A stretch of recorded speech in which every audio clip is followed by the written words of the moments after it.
कहानियाँ। बिरजू काका। सुबह सुबह के वक्त मैं नाश्ते में अपने बच्चों के लिए मेथी के एक थेपले बना रही थी। मेरे बच्चों को मेथी के थेपले खाना बहुत पसंद था। अक्सर ही वो मुझसे डिमांड करके मेथी के थेपले बनवाया करते थे।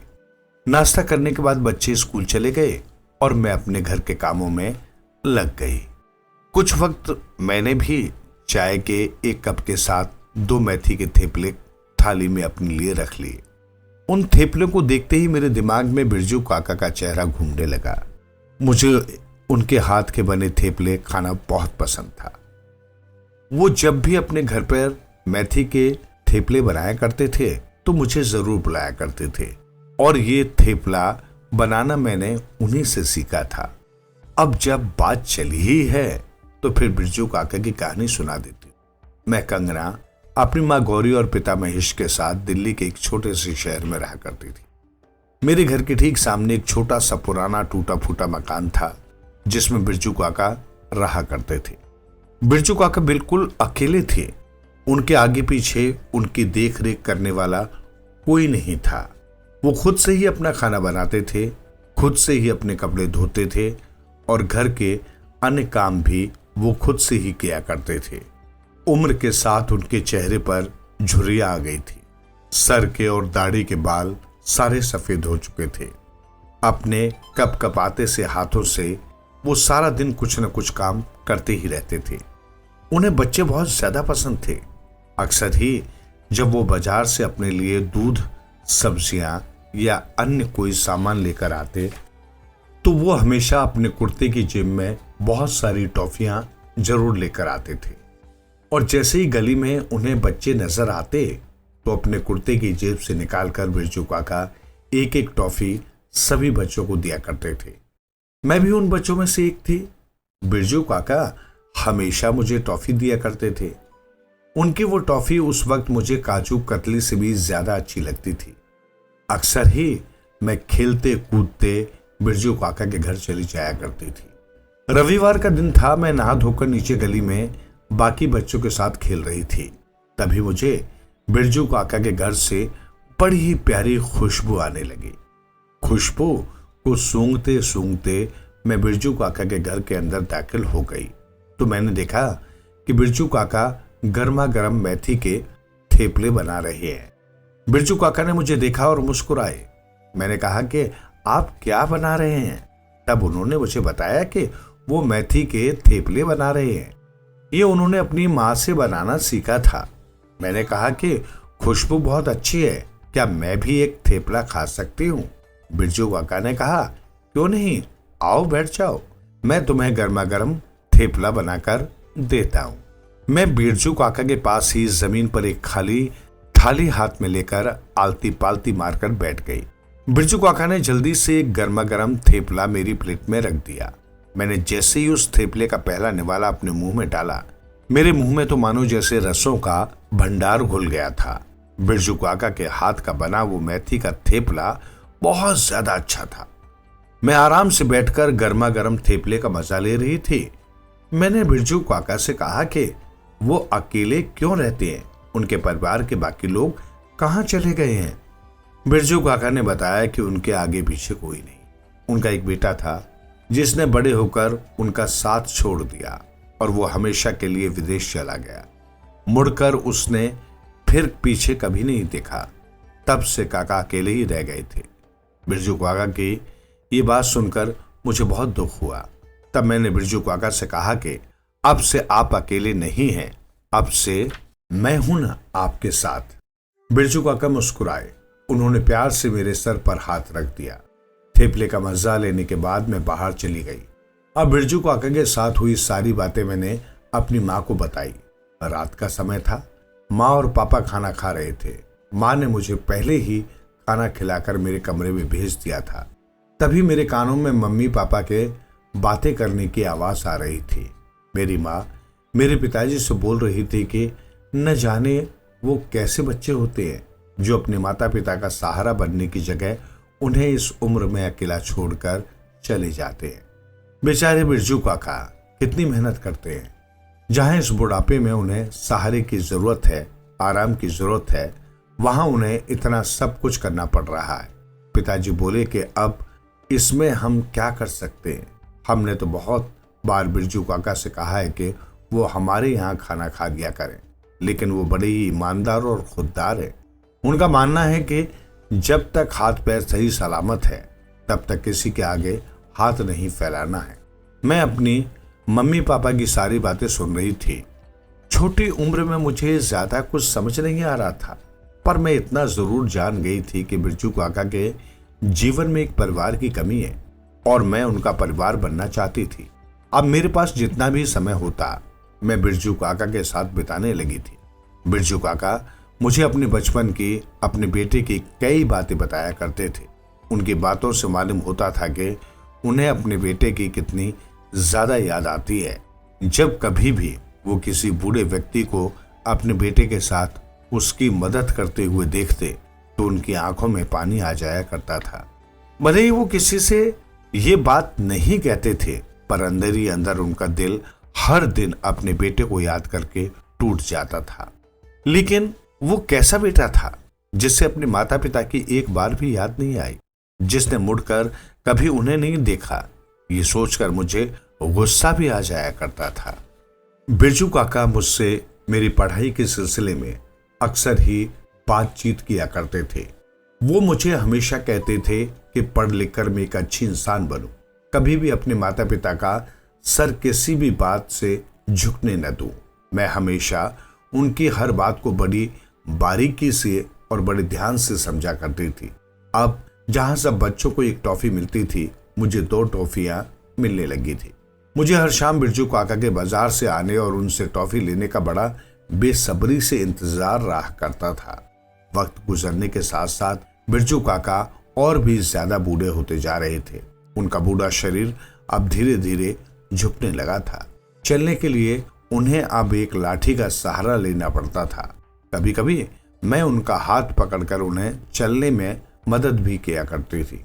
मेरे माता पिता ने कभी मुझे बिरजू काका के आसपास जाने या उनकी मदद करने से रोक टोक नहीं की थी, क्योंकि वो भी कहीं न कहीं जानते थे कि जिस प्यार के लिए शायद बिरजू काका इस बुढ़ापे में तड़प रहे हैं, वो प्यार शायद उन्हें मुझसे मिल रहा है। उनके जीवन में संतान की जो एक कमी थी, कहीं न कहीं मेरे आ जाने से उस कमी की थोड़ी बहुत पूर्ति तो हो ही गई थी। गुजरते वक्त के साथ मेरा जन्मदिन आ गया। मैंने अपने सभी दोस्तों के साथ बिरजू काका को भी अपने जन्मदिन पर बुलाया था। मैं हाथों में चाकू लिए केक काटने के लिए तैयार खड़ी थी, पर अभी तक जन्मदिन की पार्टी में बिरजू काका नहीं आए थे। माँ ने कहा कि सारे बच्चे इंतजार कर रहे हैं, जल्दी से केक काट दो। मैंने कहा नहीं, जब तक बिरजू काका नहीं आते तब तक तो मैं केक नहीं काटूंगी। पिताजी नीचे गए तो उन्होंने देखा कि बिरजू काका के घर पर ताला लगा हुआ है और वो घर पर नहीं है। उन्होंने आकर ये बात मुझे बताई। जन्मदिन वाले दिन भी मेरे चेहरे पर ये बात सुनकर उदासी छा गई कि यहाँ सब तो हैं, लेकिन बिरजू काका क्यों नहीं है। जैसे तैसे सबके जोर जबरदस्ती करने पर मैं चाकू को केक के आर पार करने वाली थी, तभी मुझे सामने से हाथों में एक छोटा सा तोहफा लेकर आते हुए बिरजू काका नजर आए। उनको देखते ही मेरे चेहरे पर बड़ी सी मुस्कुराहट आ गई।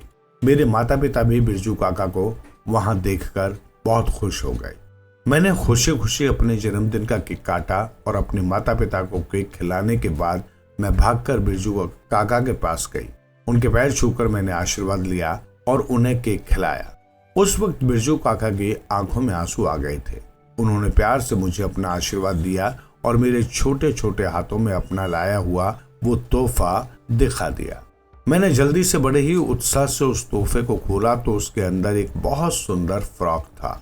माँ ने बिरजू काका से कहा कि ये सब लाने की क्या जरूरत थी। बिरजू काका ने कहा कि मेरी इकलौती पोती का जन्मदिन, उसके लिए उसके काका कोई तोहफा न लेकर आए, ये कैसे हो सकता है। उनके मुंह से ये शब्द सुनते ही मेरा दिल खुशी से झूम उठा कि जितना प्यार मैं काका से करती हूँ, उतना ही प्यार वो भी मुझसे करते हैं। इसके बाद हम सब ने मिलकर खाना खाया और पिताजी बिरजू काका को उनके घर छोड़कर आए। बिरजू काका की दी हुई इस फ्रॉक को मैं बड़े चाव से पहना करती थी। एक सुबह जब मैं उठी तो मैंने देखा कि मेरे माता पिता घर पर नहीं है।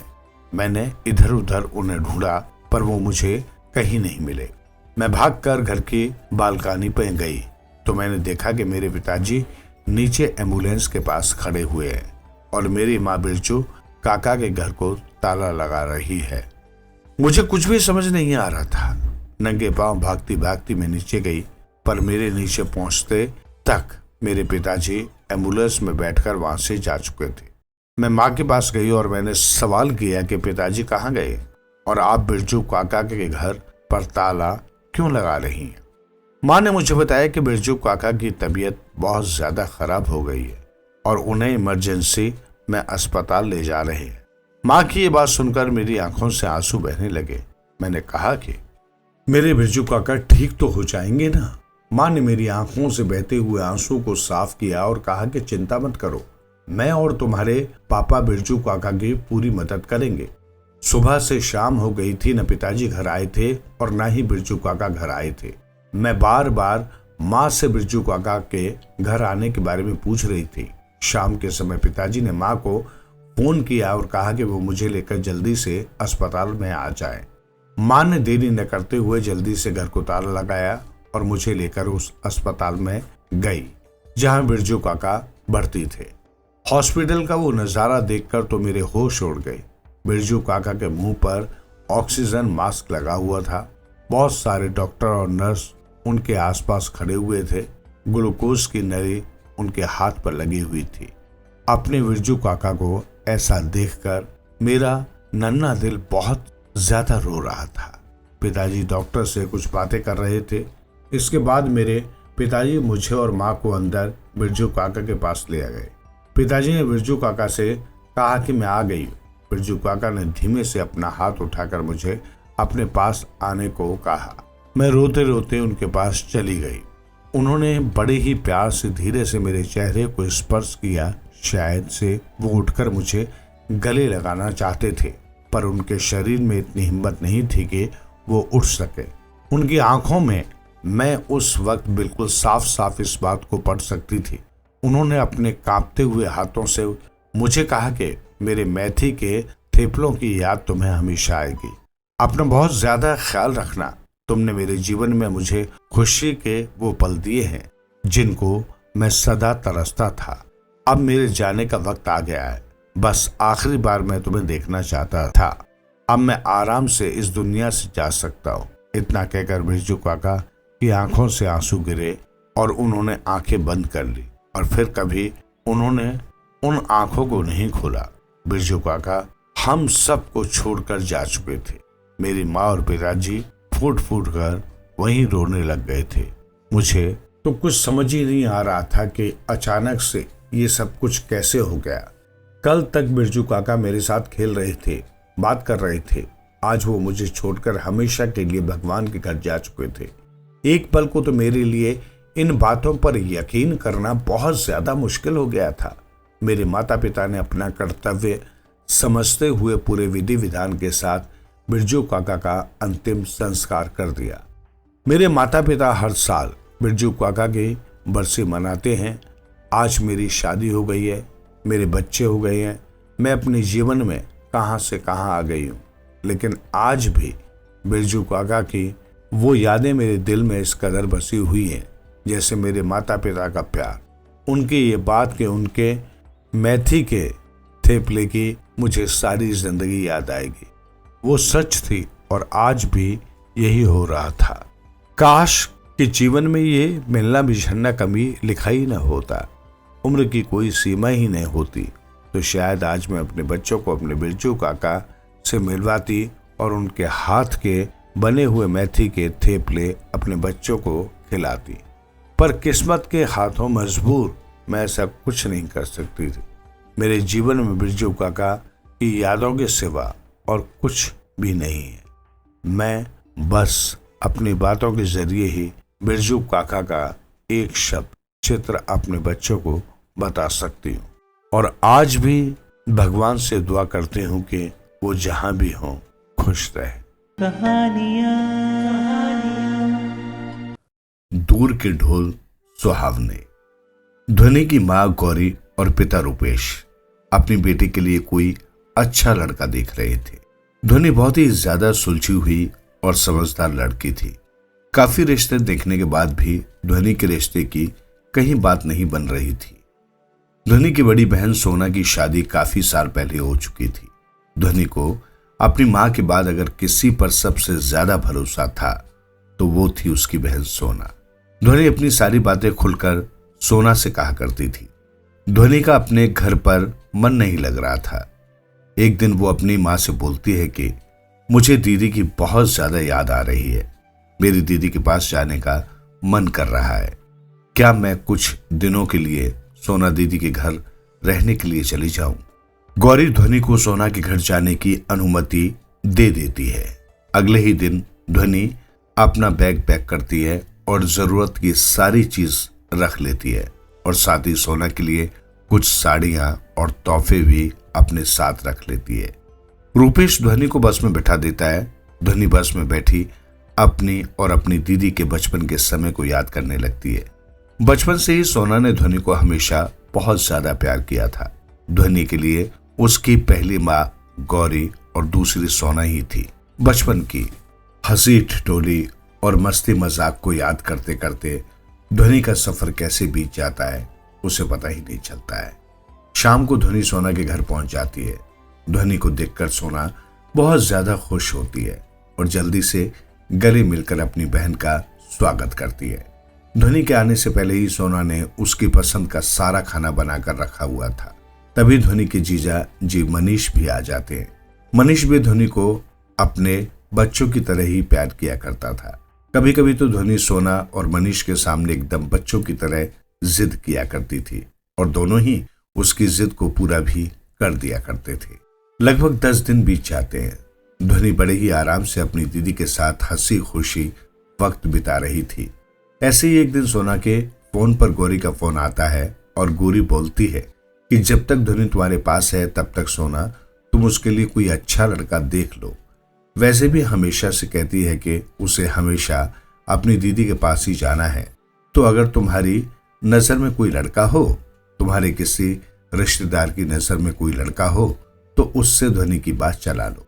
आज लड़का ढूंढना शुरू करेंगे तो भी हमें कई महीने लग जाएंगे, तब जाकर कहीं पर रिश्ता पक्का होगा। सोना अपनी माँ की बातों को बहुत अच्छे से समझ चुकी थी। सोना शादी के सिलसिले में ध्वनि से बात करती है और बोलती है कि क्या तुम शादी करने के लिए तैयार हो? तुम्हारी अगर कोई अपनी पसंद है तो बता दो। ध्वनि बोलती है कि मेरी पसंद कोई भी नहीं है, जो उसकी दीदी को पसंद होगा वही ध्वनि को पसंद होगा। ध्वनि की बात सुनकर सोना खुश हो जाती है। सोना अपने सभी रिश्तेदारों और पास पड़ोस वालों को ध्वनि के लिए लड़का देखने के बारे में बोलने लगती है। लगभग पूरा 1 महीना गुजरने को आता है, लेकिन अभी तक कहीं से भी किसी रिश्ते की कोई खबर नहीं आई थी। एक दिन ध्वनि सोना से कहती है कि अब शायद उसे घर वापस चले जाना चाहिए। अगर किसी रिश्ते के सिलसिले में उसे फिर से आना पड़ेगा तो वो आ जाएगी, पर और दिन ऐसे रुकना ठीक नहीं है। घर पर माँ बाप को भी जरूरत है। ध्वनि की बात सुनकर सोना कहती है, बात तो ये भी सही है, चलो मैं पापा से बोलती हूँ कि वह तुम्हारे आने की टिकट करवा दे, तब तक तुम जाने की तैयारी कर लो। जहाँ एक तरफ ध्वनि अपने घर वापस लौटने की तैयारी कर रही होती है, वहीं किस्मत ध्वनि के लिए कुछ और ही सोच कर बैठी होती है।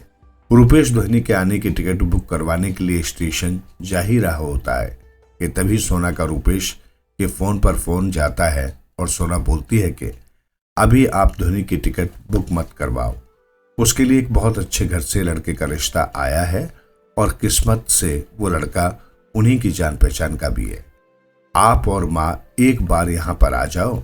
अगर आप लोगों को लड़का पसंद होगा तो फिर हम शगुन के पैसे देकर यह रिश्ता पक्का कर देंगे। सोना के मुंह से ये सारी बातें सुनकर रूपेश बड़ा खुश हो जाता है और जल्दी से घर पहुंचता है। वो गौरी को सोना की कही सारी बातें बताता है और बोलता है कि जल्दी से वो सोना के घर जाने की तैयारी कर ले। अगली सुबह की पहली बस पकड़कर गौरी और रूपेश दोनों ही सोना के घर पहुंच जाते हैं, जहां सोना पहले से ही ध्वनि को लड़के की फोटो दिखा चुकी होती है।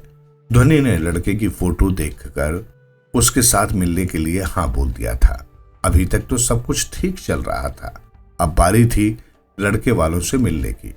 सोना की दूर की एक मौसी ही ये रिश्ता करवा रही थी। सोना अपनी मौसी को फोन लगाती है और अपने माता पिता के आने की खबर दे देती है। ठीक एक दिन बाद लड़की वाले और लड़के वालों का मिलने का प्रोग्राम रखा जाता है। सिंपल सादा सूट पहने बालों को बांधे हुए ध्वनि अच्छे से तैयार हो जाती है। सभी लोग लड़के वालों की बताई हुई लोकेशन पर पहुंच जाते हैं। सोना की मौसी भी लड़के वालों के साथ ही आती है। सभी लोग आपस में बातचीत करना शुरू कर देते हैं। लड़के के पिता बोलते हैं कि उन्हें किसी भी तरीके के दहेज की कोई जरूरत नहीं है। वो बस इतना चाहते हैं कि लड़की उनके घर में 2 वक्त का खाना बना दे और सुबह उठकर ईश्वर की पूजा अर्चना करे। तभी लड़के की मां अंजलि बोलती है कि हमें आपकी लड़की बहुत ज्यादा पसंद है। अब आप एक बार लड़का और लड़की को थोड़ी देर बात करने के लिए अकेला छोड़ दीजिए ताकि वो भी एक दूसरे से कुछ सवाल कर ले। अंजलि कहने पर सोना ध्वनि को सबसे थोड़ा सा साइड में ले जाती है और तभी वहां पर अंजलि का बेटा गौरव भी आ जाता है।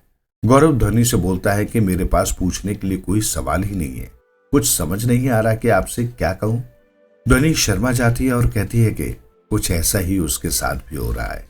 अगर आपके परिवार वालों को मैं पसंद हूं और मेरे परिवार वालों को आप पसंद है तो फिर आप हाँ कर दीजिए।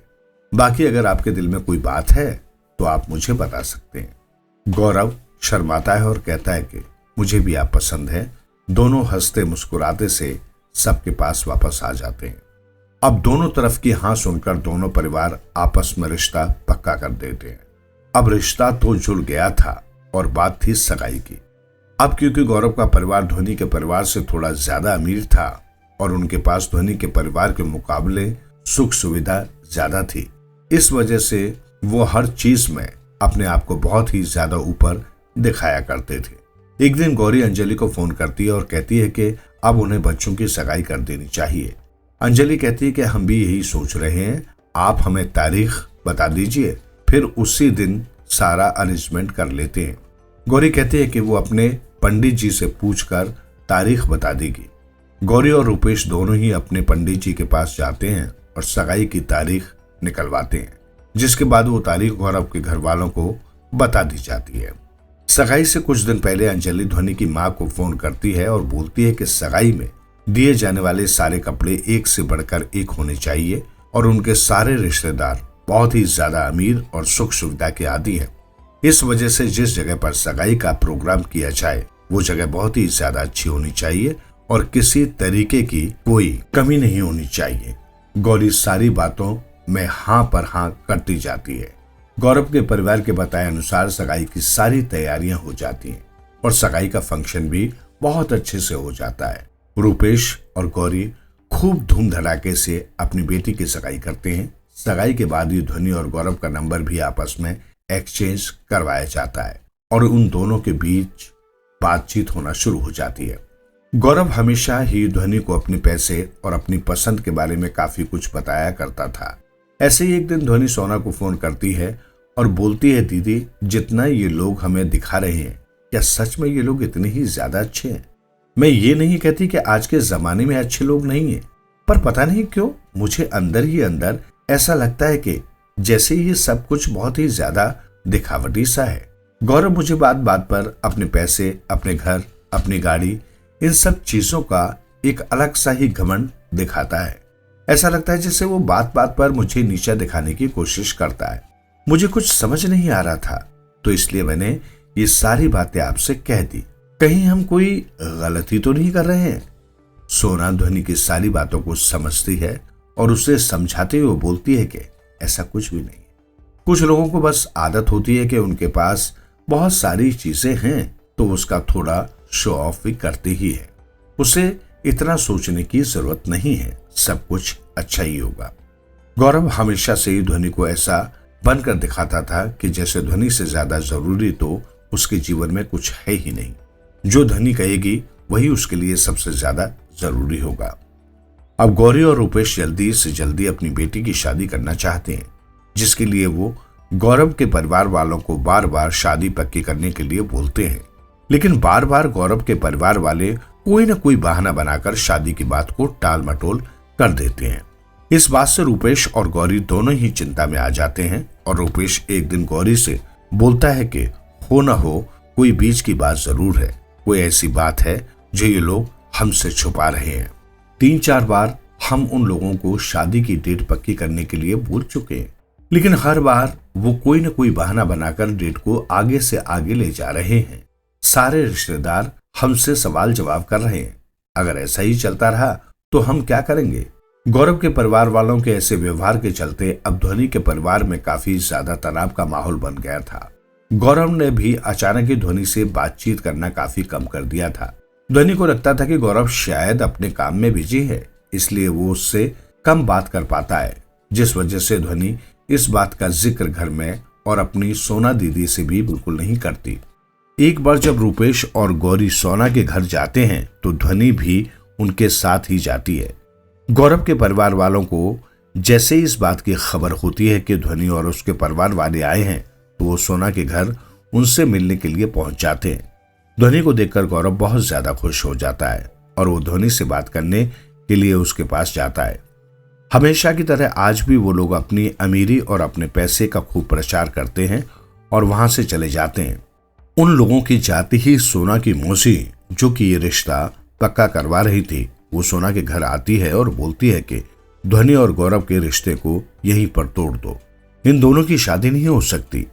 मौसी के मुंह से ऐसी बात सुनकर सभी लोग बहुत ज्यादा हैरान हो जाते हैं और गौरी बोलती है कि आप ऐसा क्यों कह रहे हैं?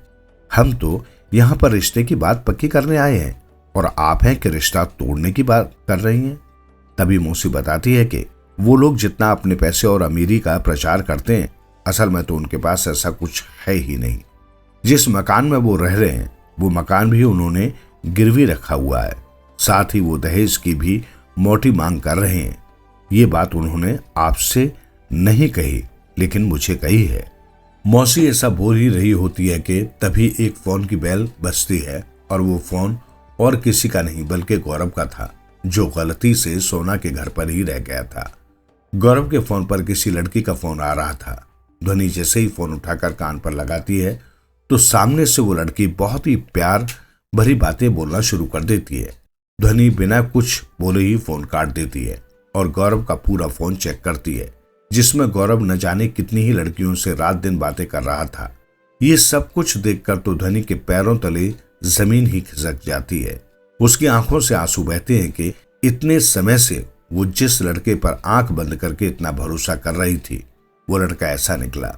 दूर से जो चीज चमकती हुई सोना लग रही थी, असल में तो वो पीतल से भी बिल्कुल नकली थी। ध्वनि के पूरे परिवार के सामने गौरव और उसके परिवार का सच आ चुका था। रूपेश जल्दी से गौरव के परिवार वालों को फोन करता है और उन्हें फिर से वापस से सोना के घर बुलाता है, जिसके बाद वो सारी सच्चाई गौरव के परिवार वालों को बताता है और आखिरकार झूठ की बुनियाद पर खड़ा हुआ ये रिश्ता टूटकर वहीं बिखर जाता है। गौरव के परिवार वाले अभी भी अपनी झूठी अकड़ के ताज को अपने सिर पर रखे हुए थे। वो सब एक बार भी ध्वनि के परिवार वालों से माफी नहीं मांगते और उल्टा गौरव ध्वनि को बुरा भला कहने लगता है, जिस बात से रूपेश और गौरी को बहुत ज्यादा गुस्सा आता है और वो दोनों गौरव और उसके परिवार वालों की खूब बेइज्जती करते हैं। साथ ही ध्वनि भी गौरव के हर वक्त उसे नीचा दिखाने वाली सारी बातों के बारे में खुलकर अपने परिवार वालों को बता देती है। गौरव के परिवार वाले सोना के घर से चले जाते हैं। ध्वनि को ये सब होने के बाद बुरा तो बहुत लगता है, पर उसे एक चीज का सुख हमेशा महसूस होता है कि समय रहते उसे गौरव और उसके परिवार की असली सच्चाई मालूम पड़ गई और वो किसी झूठे जाल में फंसने से बच गई। अंजी और पंजी की बहन। किसी गांव में 3 भाई बहन रहते थे। एक भाई का नाम था अंजी, दूसरे भाई का नाम था पंजी, छोटी बहन का नाम था शक्कर। माता पिता की मृत्यु के बाद अंजी पंजी अपनी इकलौती बहन को बड़े लाड़ प्यार से रखते थे। बहन भी अपने भाइयों को बहुत चाहती थी। अंजी और पंजी की पत्नियों को बहन के प्रति भाइयों का प्यार फूटी आंख नहीं भाता था, लेकिन अपने पतियों के डर से वे कुछ कह नहीं पाती थी। बहन अपने भाइयों के लाड़ प्यार के कारण घर में बड़े मजे से रहती थी। उसे कभी किसी चीज की कमी नहीं होती। एक बार शक्कर के भाइयों ने काम धंधे की तलाश में परदेश जाने की सोची। उन्हें अपनी बहन शक्कर की चिंता हुई। उन्होंने अपनी पत्नियों को कहा, हम पैसा कमाने के लिए परदेश जा रहे हैं, तुम लोग एक बात का खास ध्यान रखना, हमारी बहन हमें अपनी जान से भी प्यारी है, उसे कभी कोई तकलीफ न हो। हमारे पीछे हमारी बहन का पूरा पूरा ध्यान रखना। इस पर उनकी पत्नियों ने कहा, आप लोग जरा भी फिक्र न करें, ले देकर हमारी एक ही तो ननद है, जैसे वो आप दोनों को प्यारी है वैसे ही वो हमें भी प्यारी है, उसे कोई तकलीफ नहीं होगी। जैसे वो अब तक लाड़ प्यार से रह रही है वैसे ही आप लोगों के पीछे भी रहेगी। अपनी पत्नियों की बातों से संतुष्ट हो अंजी पंजी परदेश चले गए। मगर उनके जाते ही शक्कर की भौजाइयों का व्यवहार बदल गया। घर का सारा काम शक्कर के ऊपर डाल दिया। झाड़ू पोछा बर्तन सारे काम करवाती और भौजाइयां कहती, बड़े मजे किए हैं तूने, अब वो सब नखरे यहां नहीं चलेंगे। बेचारी शक्कर के ऊपर तो मुसीबतों का मानो पहाड़ टूट पड़ा। वो भीतर ही भीतर बहुत परेशान रहने लगी। एक दिन भौजाइयों ने बिना झाड़ू के ही उसे घर साफ करने को कहा तो बेचारी दुखी हो सोच में पड़ गई। उसने वैसे ही कभी कोई काम नहीं किया था, मगर अब जैसे तैसे वो कर रही थी। लेकिन ये तो हद ही हो गई, भला बिना झाड़ू के वो घर कैसे साफ करेगी। वो भौजाइयों के डर से रोने लगी। अंजी पंजी भाई की बहन, मुसीबतों में पड़ी शक्कर बहन। हवा को शक्कर का रोना देखा नहीं गया। उसने शक्कर से पूछा, तुम इस तरह क्यों रो रही हो, क्या कोई परेशानी है, तुम मुझे बताओ। शक्कर ने हवा को अपनी परेशानी बताई। हवा ने उसकी बात सुनकर उसे धीरज देते हुए कहा, बस इतनी सी बात से तुम परेशान हो तो लो, ये काम तो मैं अभी किए देता हूं, तुम रोना बंद करो। इतना कहे हवा बड़ी जोर से चली और घर का सारा कूड़ा कचरा उड़ा कर ले गई। सारा घर देखते ही देखते साफ हो गया। शक्कर ये सब देखकर बड़ी खुश हुई और दौड़ी दौड़ी अपनी भौजाइयों के पास गई और बोली, भाभी मैंने सारा घर साफ कर दिया है। इतनी जल्दी घर की साफ सफाई के बारे में सुनकर उन्हें बड़ी हैरानी हुई। उन्होंने शक्कर की बातों पर यकीन नहीं किया। उन्होंने खुद सारा घर देखा, उन्हें धूल का एक कण भी नजर नहीं आया। शक्कर ने अपनी भाभियों से पूछा, क्या अब मैं खेलने जा सकती हूँ? मगर उसकी भाभियों ने तो उसे तंग करने की ठान ली थी। उन्होंने एक फूटी गगरी देते हुए कहा, घर में एक बूंद भी पानी नहीं है, जा पहले घर के सारे बर्तन भर दे। फूटी गागर ले शक्कर बेचारी तालाब से पानी लाने चल पड़ी। वो सोच रही थी कि ये काम कैसे होगा, अब तो भगवान ही कोई चमत्कार कर सकते हैं। तालाब पर पहुंचकर वो फूटी गागर में पानी भरकर चल दी। 4-5 कदम भी नहीं चली थी कि गागर खाली हो गई। दोबारा पानी भरकर चली, इस बार भी घड़ा खाली हो गया। फूटे घड़े में भी भला पानी भरता है।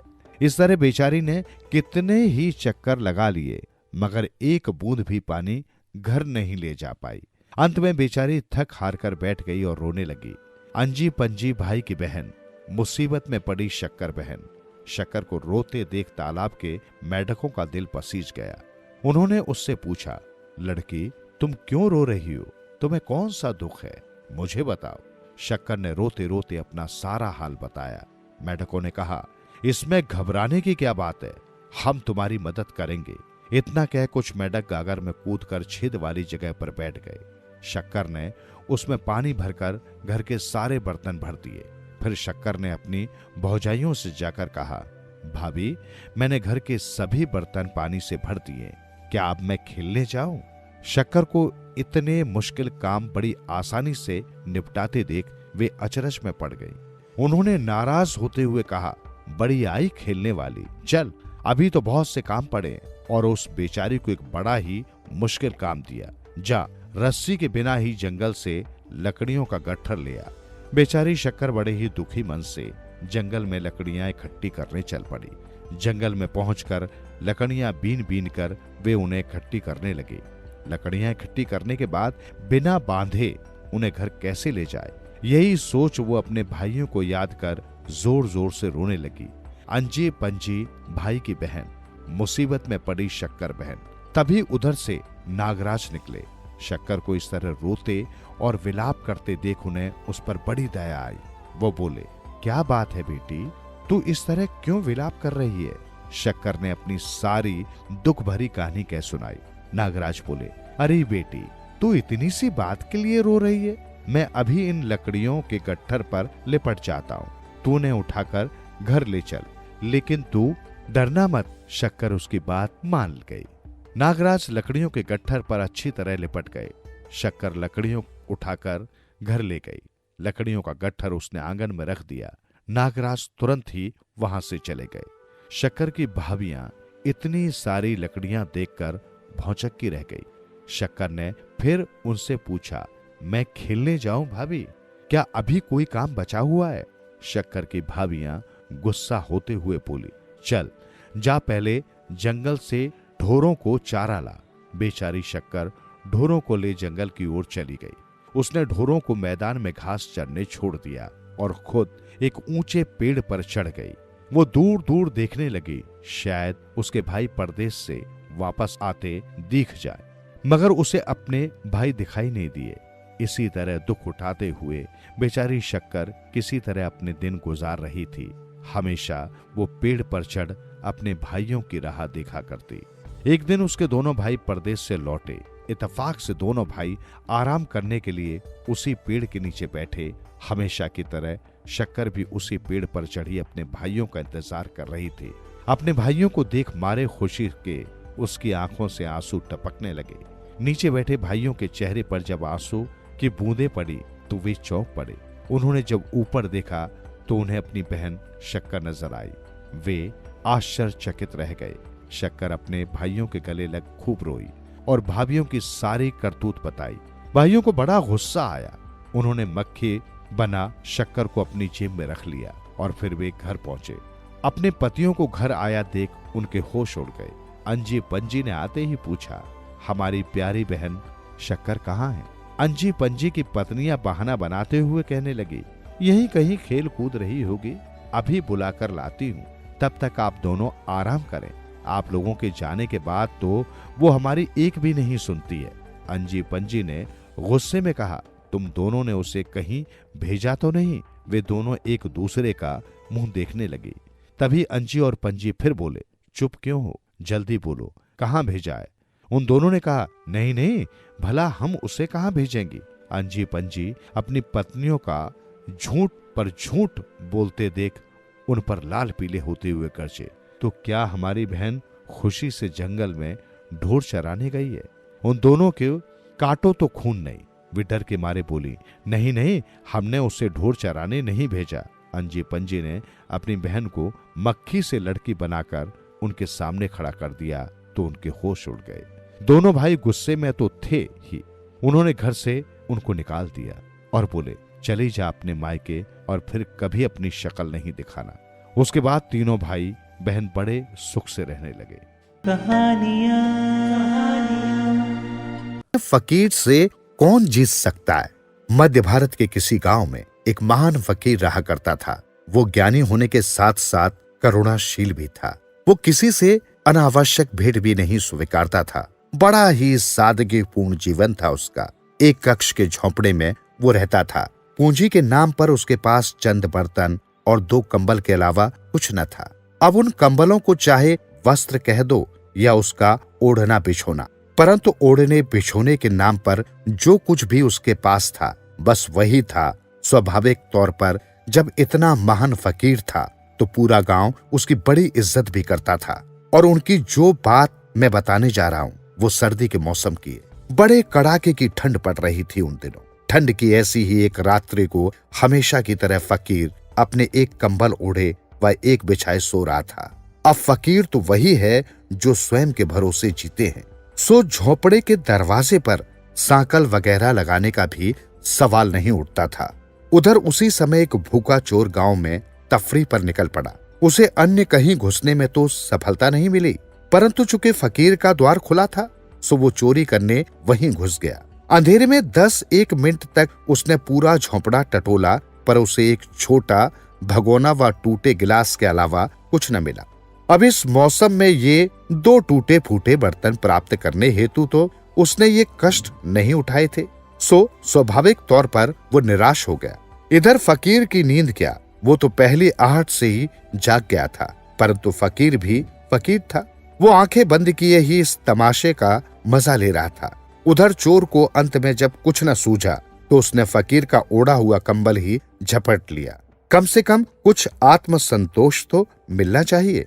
इतनी रात को इतनी तकलीफ उठाने के बाद भी हाथ कुछ न लगे तो ये तो नाकामी हुई, और नाकामी तो नाकामी है, चोर तक को पसंद नहीं आ सकती है। सो बस कंबल मारने के आत्मसंतोष के साथ वो दरवाजे से बाहर निकलने को हुआ, लेकिन वो निकल नहीं पाया क्योंकि फकीर ये सारा तमाशा देख ही रहा था और अब उसके बीच में कूदने का वक्त भी आ ही गया था। बस उसने दरवाजे के बाहर जाते चोर को कड़क आवाज में रुकने को कहा। फकीर की रौबदार आवाज सुन चोर के पांव ही जकड़ गए। इस दरमियान फकीर उठ खड़ा हुआ और उसे भीतर आने को कहा। चोर के तो भारी ठंड में पसीने छूट गए। बेचारा चुपचाप वापस अंदर आ गया। इधर चोर के चेहरे पर ऐसी घबराहट देख फकीर ने बड़ी विनम्रता पूर्वक उससे माफी मांगते हुए कहा, माफ करना भाई, तुम इतनी ठंड में इतनी दूर से आए पर मैं तुम्हारी कोई सहायता न कर सका।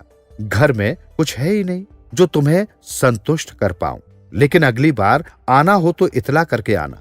आसपास से मांगकर कुछ एकत्रित कर लूंगा ताकि तुमको इस कदर निराशा लेकर न जाना पड़े। उधर चोर जो पहले ही फकीर की कड़क आवाज सुन घबराया हुआ था, अब ऐसा हसीन प्रस्ताव सुनते ही बर्तन के साथ साथ उसके हाथ से कंबल भी छूट गया।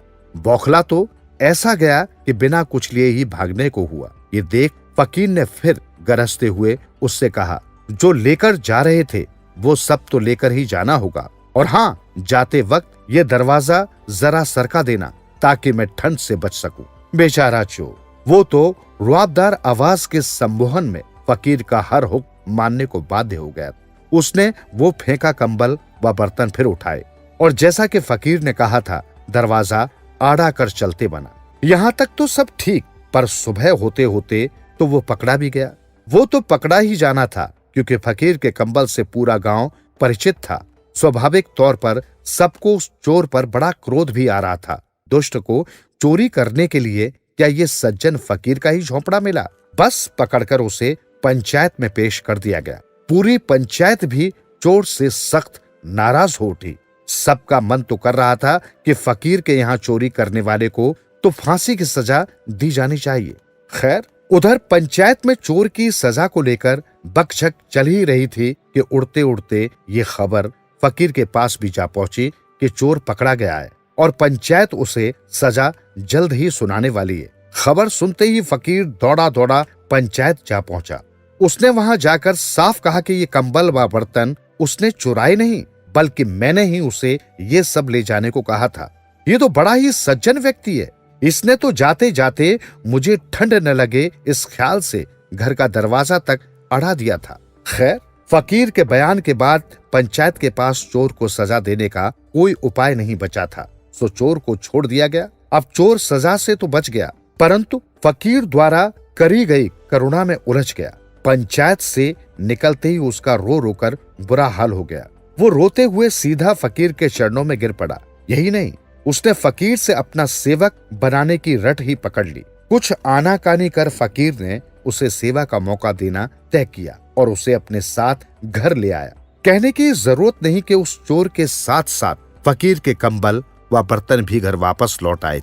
ये तो ठीक, पर घर लौटते ही फकीर उस चोर पर खूब हंसा और हंसते हुए बोला, देखिए मेरी चाल, मेरे कंबल व बर्तन तो वापस लौट ही आए, साथ में सेवा करने हेतु एक सेवक भी ले आया। याद रख कि फकीर का कोई सौदा कभी घाटे का नहीं होता। इस कहानी का सार यही है।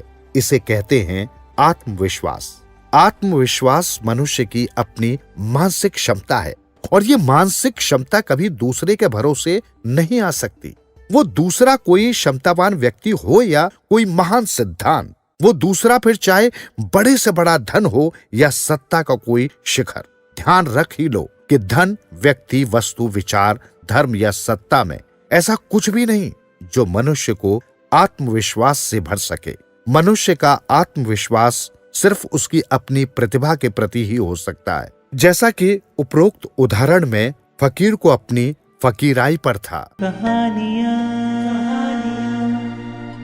सोनकेसी। किसी नगर में एक साहूकार रहता था। उसके 4 बेटे थे। 3 बड़े बेटे बड़ा काम करते थे। व्यापार में पिता का हाथ बटाते, छोटा बेटा कुछ काम नहीं करता।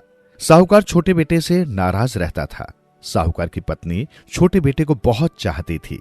जब साहूकार छोटे बेटे को बहुत तंग करने लगा तो मां ने उसे एक लाल दिया कि वो उससे कोई कामकाज आरंभ करे। वो उस लाल से एक चूहा खरीद लाया। उसने चूहे को अनाज के गोदाम में छोड़ दिया। चूहा बड़ा खुश हुआ, उसे खाने को मिल गया। चूहे ने उसे प्रसन्न होकर कहा, जब भी संकट पड़े मुझे बुला लेना। मां छोटे बेटे के इस काम से बहुत दुखी हुई। मां ने एक लाल और दिया कि बेटा कुछ कामकाज शुरू करेगा। दूसरी बार उसने एक बिल्ली खरीद ली। बिल्ली को छोड़ने पर उसने कहा, जब भी संकट पड़े मुझे बुला लेना। तीसरी बार मां ने एक लाल और दिया। अब बेटा तोता खरीद लाया। तोते को छोड़ने पर तोते ने वही कहा, जब भी तुम्हें संकट पड़े मुझे बुला लेना। मां बहुत दुखी थी, फिर भी मां का दिल तो मां का दिल ही होता है। मां के चौथी बार लाल देने पर वो सपेरे से एक बूढ़ा सांप ले आया। मां बहुत नाराज हुई और सांप को जंगल में छोड़ने के लिए कहा। बेटा सांप को जब जंगल में छोड़ने लगा तो सांप ने कहा, मुझे ऐसे मत छोड़ो, मैं बूढ़ा हो गया हूं, मुझसे भागा नहीं जाएगा और जंगली पक्षी मुझे नोच नोच कर खा जाएंगे, इसलिए मुझे आगे ले चलो। वो उस सांप को लेकर आगे गया तो रास्ते में एक बांबी दिखाई दी। सांप बांबी को देखकर बोला, मुझे इस बांबी के पास छोड़ दो, तुम मेरी पूंछ पकड़े रखो। सांप बांबी की गुफा में घुस गया तो वो भी पूंछ पकड़े पकड़े उस गुफा में उतरता गया। गुफा में जाते जाते वे एक अनोखे नगर में पहुंचे। उस नगर में ऊंचे ऊंचे भवन थे, सुंदर बाग बगीचे थे, सरोवर थे। सांप ने एकदम से अपनी केंचुली उतार दी और एक सुंदर मनुष्य का रूप धारण कर लिया। वो सेठ के बेटे को वहां के राजा के पास ले गया। बहुत बड़े महल के भीतर सिंहासन पर राजा विराजमान था, जिसके लंबी लंबी मूछें थी। उसने राजा को प्रणाम किया। राजा उसे देख प्रसन्न हुआ। उसने कहा, महाराज, वहां तो मैं सपेरे के हाथ चढ़ गया था, मेरा बहुत बुरा हाल हुआ। इस सेठ के बेटे ने मुझे न छुड़ाया होता तो मैं अब तक वहीं सड़ता। इसी ने मुझे सपेरे से खरीदकर मेरी जान बचाई। राजा ने सेठ के बेटे का बड़ा मान सम्मान किया और वो महल में ही रहने लगा। राजा को उस सेठ पुत्र का स्वभाव और सद्गुण भा गए। उसने सेठ पुत्र से अपनी इकलौती राजकुमारी का विवाह करने का मन ही मन संकल्प ले लिया। अपने दरबारियों और मंत्रियों से परामर्श कर राजा ने शुभ मुहूर्त निकाला। अपनी पुत्री का विवाह सेठ पुत्र से कर दिया।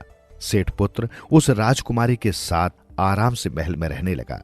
उस राजकुमारी के सिर के बाल सोने के थे, इसलिए उसका नाम सोनकेसी था। जब उसे राजमहल में रहते हुए बहुत दिन हो गए तो उसे मां की याद सताने लगी। वो पत्नी से बोला कि तुम्हें अब अपने घर जाना चाहिए। सोनकेसी ने कहा कि पिताजी से पूछ लो, फिर चल पड़ेंगे। सोनकेसी ने यह भी बताया कि यदि पिताजी भेजने के लिए मान जाएं और चलती बार तुमसे कुछ मांगने को कहें तो पहले वचन लेकर उनके हाथ की अंगूठी मांग लेना। जब सेठ के पुत्र ने घर जाने की इजाजत चाही तो राजा ने सहर्ष दे दी। जाती बार विदाई के समय राजा ने कहा, बेटा, मैंने अपनी ये कीमती पुत्री दी है, तुम सुख से रहो। अब तुम जो मांगना चाहते हो मांगो। सेठ पुत्र ने कहा, पहले वचन दीजिए, जो मैं मांगूंगा वो मिलेगा। राजा ने वचन दे दिया तो उसने राजा की अंगूठी मांग ली। राजा ने उसे अपनी अंगूठी निकालकर दे दी। धरती पर पहुंचने पर जब सेठ का पुत्र सोनकेसी को अपने घर ले जाने लगा तो वो उस घर में जाने के लिए आनाकानी करने लगी। सेठ का पुत्र चिंतित हो गया। सोनकेसी ने कहा, चिंता की कोई बात नहीं। उसने अंगूठी सामने रखकर धूप बाती की और प्रार्थना करने लगी, हे देवी, हमें एक ऐसा महल चाहिए जिसमें सारी सुख सुविधाएं हों। उसी समय एक भव्य महल बन गया। सेवक इधर से उधर घूम रहे थे, सारी सुविधाएं मौजूद थीं। वे दोनों उस महल में बड़े आराम से रहने लगे। एक बार की बात है, सोनकेसी महल के चौबारे पर खड़ी कंघी से बाल बना रही थी। कंघी करते हुए उसके 2-3 सोने के बाल झड़कर नदी में जा गिरे। उन बालों को एक मछली ने खा लिया। वो मछली दूर मछुआरों ने पकड़ी और राजा को दे दी। जब राजा के रसोइये मछली बनाने लगे तो उस मछली के पेट से सोने के बाल निकले। उन्होंने वे बाल राजा को दिखाए। राजा हैरान रह गया। जिस स्त्री के बाल सोने के हों वो कितनी सुंदर होगी। राजा ने अपने नगर के सभी ज्योतिषी जासूस बुलवाए, सभी को बाल दिखाए और कहा कि जिस स्त्री के बाल सोने के हों वो कितनी सुंदर होगी, वो तो मेरे राजमहल में होनी चाहिए। अंत में 2 बूढ़ी महिलाएं राजा के दरबार में आई। उनमें से एक बोली, मैं तो स्वर्ग में छेद कर देती हूँ। दूसरी ने कहा, मैं अंबर में पैमंद लगा सकती हूँ। राजा ने पहली बुढ़िया को सारा किस्सा समझाया। उसने कहा, महाराज, सोने के बालों वाली केवल एक स्त्री है और वो है पाताल के सर्पराज की पुत्री। वो धरती पर कैसे आ सकती है? आप मुझे कुछ धन और सेवक दें तो मैं पता लगा सकती हूँ। उस बुढ़िया ने मछुआरों से पता लगाया कि मछली कहाँ से आई थी। एक नौका तैयार कर वो उस नदी में ऊपर की ओर जाने लगी। 1-2 दिन के सफर के बाद उसे नदी के किनारे एक सुंदर महल दिखा। नौका को नदी किनारे खड़ी कर वो सेवकों को हिदायत देकर चली गई कि जब तक वो न लौटे वे उसका यही इंतजार करें।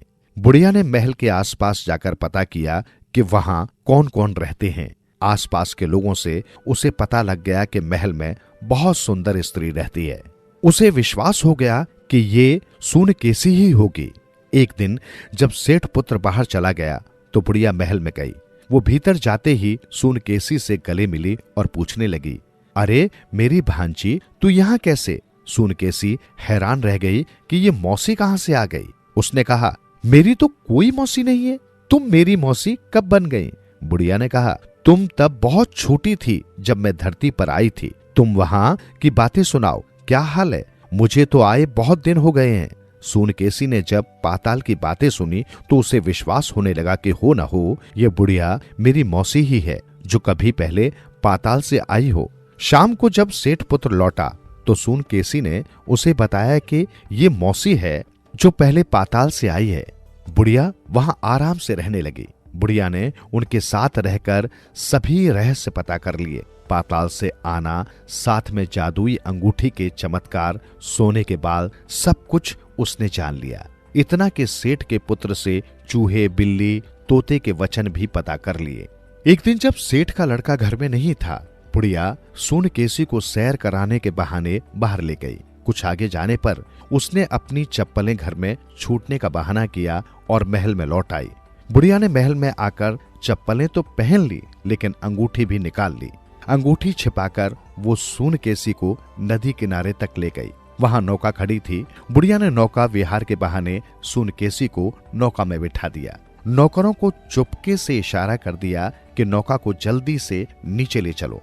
जब नौका तेजी से नीचे जाने लगी तो सूनकेसी को शक हुआ। जब सूनकेसी ने बुढ़िया को झाड़ा तो वो उसे धमकाने लगी। अब सूनकेसी के पास चुपचाप बैठे रहने के सिवा कोई चारा नहीं था। उसे विश्वास था कि उसके पति के पास अंगूठी है, वो अंगूठी के सहारे उसे वापस ले जाएगा। बुढ़िया ने सूनकेसी को ले जाकर राजा को सौंप दिया। राजा से उसे मनचाहा धन मिला, किंतु बुढ़िया ने अंगूठी का भेद राजा को भी नहीं दिया।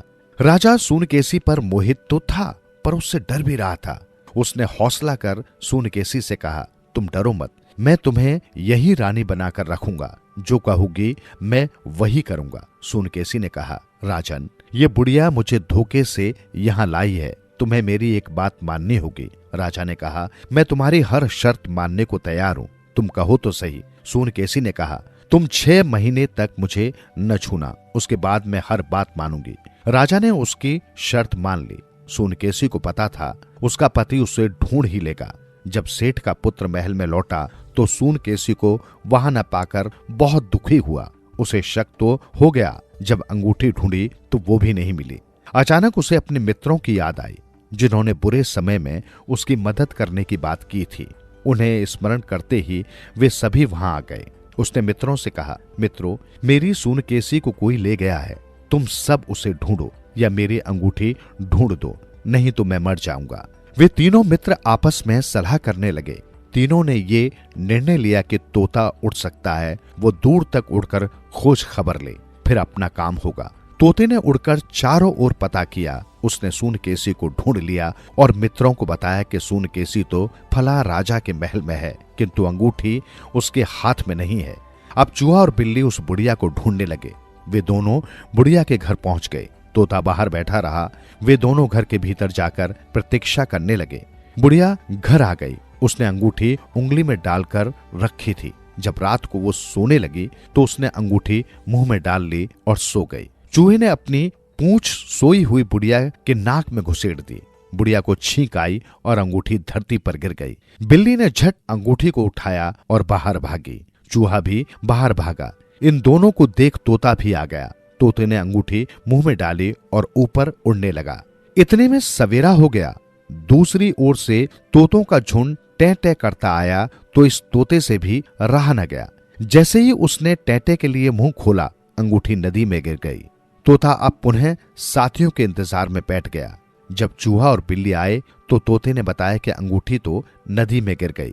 चूहे ने बहुत से चूहे बुलाए और धरती खोद खोद कर नदी का बहाव मोड़ दिया। नदी सूख गई और बिल्ली अंगूठी ढूंढने के लिए मछलियों के पेट काटने लगी। इससे मछलियां इकट्ठी हो गईं और बिल्ली से विनती करने लगी। उन्होंने एक मछली को बिल्ली के हवाले कर दिया जिसने अंगूठी निगली थी। बिल्ली ने उसका पेट फाड़ अंगूठी निकाल ली और तोते को दे दी। तोता पुनः आकाश में उड़ा। वे दोनों पैदल चले। तीनों सेठ के बेटे के पास आए और अंगूठी दे दी। सेठ के पुत्र ने अंगूठी को धूप बाती दी और कहा, सूनकेसी यहाँ आ जाए। उसी समय सूनकेसी वहां आ पहुंची। दोनों ने अब अपने तीनों मित्रों की खूब सेवा की, उन्हें धन्यवाद देकर विदा किया और सुखपूर्वक रहने लगे। बुरे से भगवान भी डरता है। एक बुढ़िया थी। उसकी 3 बहुएं थी। 2 बहुएं बहुत चौक चतुराई थी। रोज नहाती धोती पूजा पाठ करती थी, तब रोटी खाती थी। बुढ़िया की तीसरी बहू फुअर थी। उसे कोई नहाने को कहे तब नहाती, पूजा करने को कहे तो पूजा करती। उसे चौक चतुराई नहीं आती थी, बस खाना और काम करना। यदि उसको सुबह से कोई रोटी दे दे तोड़कर खाने लग जाती थी। बुढ़िया उसे सिखाते सिखाते परेशान हो गई। ढाक के 3 पात के 3 पात रहे। बुढ़िया मन मार के रह जाती। गणगौर पर्व का समय नजदीक आया। सास ने बहुओं से कहा, बेटियों, गणगौर माता अपने घर मेहमान आएगी, घर की साफ सफाई लीपा पोती कर लो। बहू ने घर की साफ सफाई लीपा पोती कर ली। गणगौर माता के अगले दिन सास ने बड़ी बहू को कहा, बेटी तू माता के घर में जा, वहां लीप पोत ले। बड़ी बहू माता की कोठरी में जाने के लिए नहा धोकर गीले कपड़े से गई। वहां लीपा पोती करने लगी। बुढ़िया ने मझली और छोटी बहू को कहा, बहुओं तुम दोनों नहा धो लो, चक्की में पानी का पोता लगा लाओ और सूख जाए तो उसमें जोड़े जमाने के लिए गेहूं और चने की दाल पीस लाओ। मझली ने नहा धोकर चकिया को पोत दिया। दोनों गेहूं पीसने लगी। आटा पिस गया तो मझली ने कहा, छोटी तू आटा और बेसन उठाकर माता की कोठरी में रखाना। ऐसा कह मझली दूसरे काम में लग गई। छोटी बहू ने सोचा, कल माता की पूजा होगी, दिन के 12 बज जाएंगे, मुझे तो 9 बजे ही खाने को चाहिए। मेरी जेठानियों को तो 12 बजे तक खाने की आदत है, मैं तो भूखी नहीं रह सकती। ऐसा कहकर उसने माप में आटा नापा और उसके ऊपर वाले आटे को अपने लिए कपड़े में बांधकर चकिया के नीचे छिपा दिया। बाकी आटा और बेसन दोनों लाकर अपनी जेठानी को दे दिया। जेठानी ने उसे माता की कोठरी में रख दिया। दिया लगाया और बाहर आ गई। रात हुई, बहुएं सो गई। सास ने कहा, बेटियों सुबह जल्दी उठना, माता के लिए नैवेद्य बनाना है, जोड़े जमाना है, भोजन बनाना है। रात खत्म हुई। सुबह सास ने बहुओं को जगाया। बड़ी बहू को कहा, तू और मझली माता के घर में जाना, पवित्र भाव से माता का नैवेद्य बनाना, भोजन बनाना। छोटी बहू को घर के बाहर के काम करने हैं। बड़ी बहू मछली और छोटी जल्दी नहा धो ली। तब बड़ी ने छोटी से कहा, जा बहन तू पानी भरकर ले आ, हम माता के घर में जा रहे हैं। छोटी ने बेड़ा उठाया और 2-3 बेड़े पानी ले आई। बड़ी और मछली माता के घर में नैवेद्य और भोजन बनाने जुट गई। सास ने छोटी बहू को कहा, बेटा अब तू नदी पर जाकर कपड़े धोकर ले आ, यहाँ सब काम हो जाएगा। छोटी ने तपेले में कपड़े रख लिए, उसके साथ गुड़ कागज में बांध कर रख लिया, आटे की पोटली भी रख ली। बहू नदी पर गई, तपेला उतारा, कपड़े धोए, सुखाने डाल दिए। फिर वो हनुमान मंदिर में गई, वहां से तेल से भरा हुआ एक दिया उठा लाई, तपेले में आटा डाला, तेल डाला, आटा मसकर 4 बाटियां बना ली। आसपास के कंडे इकट्ठे कर लिए। उधर से एक मुर्दा निकला। मुर्दा ले जाने वालों ने कंडे की आग झड़ाई, उसी आग को एक पत्ते पर उठाकर कंडों में रख दी। कंडे जल पड़े। बहू ने उसी पर अपनी 4 बाटियां सेक ली। उसको मालूम था कि भवानी माता के मंदिर में सदा घी का दिया जलता है। उसने बाटियां पल्लू में रखी और मंदिर में गई। दिए में बाटियां डुबो दी। गुड़ के साथ वो खा पीकर मस्त हो गई। फिर कपड़े लेकर वापस घर आ गई। गणगौर माता की मूर्तियां का घर में आगमन हुआ। सबने देखा माताजी ने मुंह में उंगली रख ली है। इसका कारण ये था कि माता को भोग लगाने के पूर्व छोटी बहू ने घर में भोग लगा लिया था, इसलिए माता रूठ गई। इसी से माता ने दांतों में उंगली दबा ली। सभी ने माता की पूजा की। माता को 5 कौल खिलाने के लिए मनाने लगे, पर माता ने मुंह में से उंगली नहीं हटाई। सभी परेशान हो गए। सभी प्रार्थना करने लगे, माता हमसे ऐसी क्या गलती हो गई, क्षमा मांगते हैं। उंगली निकालो तो नैवेद्य लगाएं, तुम्हें जिमाएं और हम भी भोजन करें। पर माता ने अपने मुंह से उंगली नहीं निकाली। सब परेशान हो गए। तो छोटी बहू ने कहा, बहनों 12 बज गए, अब तो खाना पीना दो। जिठानी ने कहा, छोटी माता ने दांतों में उंगली दबा ली, माता नैवेद्य खाए तो हम खाएं। माता उंगली नहीं निकाल रही है, हमने माफी भी मांग ली, तू भी आकर पूजा कर ले। भूल चूक की माफी मांग, कहीं कोई गलती तो नहीं हो गई तो माफ हुए जाएगी, क्षमा हो जाए तो सब खाएं। छोटी ने कहा, तुम सब बाहर जाओ, मैं माता के मुंह से उंगली निकलवा दूंगी और जिमा भी दूंगी। सभी बाहर आ गए। छोटी बहू माता के पास गई। माता को कहा, तेरा मैंने क्या खाया जो तूने दांत तले अंगुली दबा ली? मैंने बचे आटे से बाटियां बनाई, हनुमान मंदिर से तेल लिया, मुर्दे के कंडे से आग ली, भवानी माता के दिए से घी लगाया। तेरा क्या खाया? बता, अंगुली निकालती क्यों नहीं? नहीं निकालती तो तेरे सामने नाटक करूंगी। माता ने मन ही मन सोचा, इसने मेरे से पहले खा लिया और ये तो जिद्दी और भोली है, कुछ भी कर सकती है। माता ने सोचा, बुरे से या नंगे से सभी डरते हैं। माता भी डर गई। उसने अंगुली मुंह से निकाल ली, मुंह बंद कर लिया। चुपचाप 5 कौल भात भी खा लिया। जवानों की टोकनी में भात बिखरा दिया। छोटी ने सबको बुलाया और कहा, देखो मैंने माता को नैवेद्य लगा दिया, उनको जिमा दिया, अब सब लोग भोजन करो। सबने भोजन किया। माता ने उस दिन से मुंह बंद कर लिया तो आज तक नहीं खोला। आज भी जब गणगौर माता मेहमान आती है तब केवल मुंह पर भात लगाते हैं। भात के 5 ग्रास जवारा टोपली में बिखेरे जाते हैं। सच्ची बात यह है कि बुरे से भगवान भी डरता है। सवा शेर गेहूं। किसी गांव में शंकर नाम का एक कुर्मी किसान रहता था। सीधा सादा गरीब आदमी था। अपने काम से काम, न किसी लेने में न देने में, छक्का पंजा न जानता था। छल प्रपंच की उसे छूत भी न लगी थी। ठगे जाने की चिंता न थी। ठग विद्या न जानता था। भोजन मिला खा लिया, न मिला चबेने पर काट दी, चबेना भी न मिला तो पानी पी लिया और राम का नाम लेकर सो रहा। किंतु जब कोई अतिथि द्वार पर आ जाता था तो उसे इस निवृत्ति मार्ग का त्याग करना पड़ता था। विशेषकर जब साधु महात्मा पदार्पण करते थे तो उसे अनिवार्यतः सांसारिकता की शरण लेनी पड़ती थी। खुद भूखा सो सकता था पर साधु को कैसे सुला सकता था? भगवान के भक्त ठहरे। एक दिन संध्या समय पर महात्मा ने आकर उसके द्वार पर डेरा जमाया।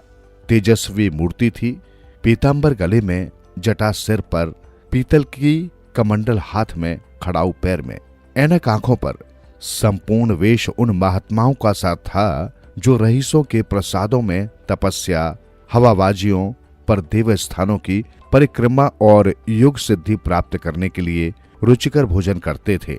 घर में जो का आटा था वो उन्हें कैसे खिलाता? प्राचीन काल में जौ का चाहे जो कुछ महत्व रहा हो, पर वर्तमान युग में जौ का भोजन सिद्ध पुरुष के लिए दुष्पाच्य होता है। बड़ी चिंता हुई, महात्मा जी को क्या खिलाऊं। आखिर निश्चय किया कि कहीं से गेहूं का आटा उधार लाऊं, पर गांव भर में गेहूं का आटा न मिला।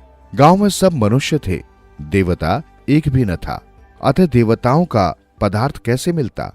सौभाग्य से गांव के विप्र महाराज के यहाँ से थोड़े से गेहूं मिल गए। उसने 1.25 सेर गेहूं उधार लिया और स्त्री से कहा कि पीस दे। महात्मा जी ने भोजन किया, लंबे तान कर सोए। प्रातःकाल आशीर्वाद देकर अपनी राह ली। विप्र महाराज साल में 2 बार खलिहानी किया करते थे। शंकर ने दिल में कहा, 1.25 सेर गेहूं इन्हें क्या लौटाऊं, पसेरी के बदले कुछ ज्यादा खलिहानी दे दूंगा, ये भी समझ जाएंगे, मैं भी समझ जाऊंगा। चैत में जब विप्र जी पहुंचे तो उन्हें 1.5 पसेरी के लगभग गेहूं दे दिए और अपने को वो ऋण समझकर उसकी कोई चर्चा न की। विप्र जी ने फिर कभी न मांगा। सरल शंकर को क्या मालूम था कि ये 1.25 सेर गेहूं चुकाने के लिए उसे दूसरा जन्म लेना पड़ेगा। 7 साल गुजर गए। विप्र जी विप्र से महाजन हुए। शंकर किसान से मजदूर हो गया। उसका छोटा भाई मंगल उससे अलग हो गया था। एक साथ रहकर दोनों किसान थे, अलग होकर मजदूर हो गए। शंकर ने चाहा कि द्वेष की आग भड़कने न पाए, किंतु परिस्थिति ने उसे विवश कर दिया। जिस दिन अलग अलग चूल्हे चले वो फूट फूट कर रोया। आज से भाई भाई शत्रु हो जाएंगे, एक रोएगा तो दूसरा हंसेगा, एक के घर मातम होगा तो दूसरे के घर गुलगुले पकेंगे। प्रेम का बंधन, खून का बंधन, दूध का बंधन आज टूट जाता है। उसने भागीरथ परिश्रम से कुल मर्यादा का वृक्ष लगाया था, उसे अपने रक्त से सींचा था। उसको जड़ से उखड़ता देखकर उसके हृदय के टुकड़े हुए जाते थे। 7 दिनों तक उसने दाने की सूरत तक न देखी। दिन भर जेठ की धूप में काम करता और रात को मुंह लपेटकर सोता रहता। इस भीषण वेदना और दुस्सह कष्ट ने रक्त को जला दिया, मांस और मज्जा को घुला दिया। बीमार पड़ा तो महीनों तक खाट से न उठा। अब गुजर बसर कैसे हो। 5 बीघे के आधे खेत रह गए, एक बैल रह गया। खेती क्या खाक होती। अंत में यहां तक नौबत पहुंची कि खेती केवल मर्यादा रक्षा का साधन मात्र रह गई। जीविका का भार मजदूरी पर आ पड़ा। 7 वर्ष बीत गए। एक दिन शंकर मजदूरी करके लौटा तो राह में विप्र जी ने टोक कर कहा, शंकर कल आके अपने बीज बैग का हिसाब कर ले। तेरे यहां 5.5 मन गेहूं कब के बाकी पड़े हुए हैं और तू देने का नाम नहीं लेता। हजम करने का मन है क्या। शंकर ने चकित होकर कहा, मैंने तुमसे कब गेहूं लिए थे जो 5.5 मन हो गए। तुम भूलते हो, मेरे यहां किसी का न छटाक भर अनाज है न एक पैसा उधार। विप्र, इसी नियत का तो ये फल भोग रहे हो कि खाने को नहीं जुड़ता। ये कहकर विप्र ने उस 1.25 सेर का जिक्र किया जो आज से 7 वर्ष पहले शंकर को दिया था। शंकर सुनकर अवाक रह गया। ईश्वर, मैंने इन्हें कितनी बार खलिहानी दी, इन्होंने मेरा कौन सा काम किया। जब पोथी पत्रा देखने, साहित्य सगुन विचारने द्वार पर आते थे, कुछ न कुछ दक्षिणा ले ही जाते थे। इतना स्वार्थ। 1.25 सेर अनाज को अंडे की भांति सेकर आज ये पिशाच खड़ा कर दिया जो मुझे निगल जाएगा। इतने दिनों में एक बार भी कह देते तो मैं गेहूं तोल कर दे देता। क्या इसी नियत से चुप साधे बैठे रहे। बोल महाराज, नाम लेकर तो मैंने उतना अनाज नहीं दिया, पर कई बार खलिहानी में सेर 2-2 सेर दिया है। अब आप 5.5 मन मांगते, मैं कहां से दूंगा। विप्र जी बोले, लेखा जो बख्शिश 100, तुमने जो कुछ दिया होगा उसको कोई हिसाब नहीं। चाहे एक की जगह 4 पसेरी दे दो, तुम्हारे नाम बही में 5.5 मन लिखा हुआ है। जिससे चाहे हिसाब लगवा लो, दे दो तो तुम्हारा नाम छेक दूं, नहीं तो और भी बढ़ता रहेगा। शंकर, पांडे क्यों गरीब को सताते हो। मेरे खाने का ठिकाना नहीं, इतना गेहूं किसके घर से लाऊंगा। जिसके घर से चाहो लाओ, मैं छटाक भर न छोड़ूंगा। यहां न दोगे, भगवान के घर दोगे। शंकर कांप उठा। हम पढ़े लिखे आदमी होते तो कह देते, अच्छी बात है, ईश्वर के घर ही देंगे। वहां की तोल यहां से कुछ बड़ी तो ना होगी? कम से कम इसका कोई प्रमाण हमारे पास नहीं, फिर उसकी क्या चिंता? किंतु शंकर इतना तार्किक, इतना व्यवहार चतुर न था। एक तो ऋण, वो भी ब्राह्मण का, बही में नाम रह गया तो सीधे नरक में जाऊंगा। इस ख्याल से उसे रोमांच हो आया। बोला, महाराज तुम्हारा जितना होगा यही दूंगा, ईश्वर के यहां क्यों दें? इस जन्म में तो ठोकर खा ही रहा हूं, उस जन्म के लिए क्यों कांटे बोऊं? मगर ये कोई न्याय नहीं है, तुमने राई का पर्वत बना दिया। ब्राह्मण होके तुम्हें ऐसा नहीं करना चाहिए था। उसी घड़ी तगादा करके ले लिया होता तो आज मेरे सर पर इतना बड़ा बोझ क्यों पड़ता? मैं तो दूंगा, लेकिन तुम्हें भगवान के यहाँ जवाब देना पड़ेगा। पंडित जी बोले, वहां का डर तुम्हें होगा, मुझे क्यों होने लगा? वहां तो सब अपने ही भाई बंधु हैं, ऋषि मुनि सब तो ब्राह्मण ही हैं, देवता भी ब्राह्मण है। जो कुछ बन बिगड़ेगी संभाल लेंगे। तो कब देते हो? मेरे पास रखा तो है नहीं, किसी से मांग जांच कर लाऊंगा तभी न दूंगा। मैं ये न मानूंगा, 7 साल हो गए, अब एक दिन का भी मुलाहिजा न करूंगा। गेहूं नहीं दे सकते, दस्तावेज लिख दो। मुझे तो देना है, चाहे गेहूं लो चाहे दस्तावेज लिखवाओ। किस हिसाब से दाम रखोगे? बाजार भाव से 5 सेर का है, तुम्हें 5.25 सेर का काट दूंगा। जब दे ही रहा हूं तो बाजार भाव काटूंगा, पाव भर छुड़ाकर क्यों दोषी बनूं? हिसाब लगाया तो गेहूं का दाम 60 रुपए हुए। 60 रुपए का दस्तावेज लिखा गया, 3 रुपया सैकड़े सूद। साल भर में न देने पर सूद का दर 3.5 रुपए सैकड़े। 12 आने का स्टैंप, 1 रुपया दस्तावेज की तहरीर शंकर को ऊपर से देनी पड़ी। गांव भर ने विप्र जी की निंदा की, लेकिन मुंह पर नहीं। महाजन से सभी को काम पड़ता है, उसके मुंह कौन आए? शंकर ने साल भर कठिन तपस्या की। म्याद के पहले रुपया अदा करने का उसने व्रत सा कर लिया। दोपहर को पहले भी चूल्हा न जलता था, चबेने पर बसर होती थी, अब वो भी बंद हुआ। केवल लड़के के लिए रात को रोटियां रख दी जाती, पैसे रोज का तमाकू पी जाता था। यही एक व्यसन था जिसका वो कभी त्याग न कर सका था। अब वो व्यसन भी इस कठिन व्रत की भेंट हो गया। उसने चिलम पटक दी, हुक्का तोड़ दिया और तमाकू की हांडी चूर चूर कर डाली।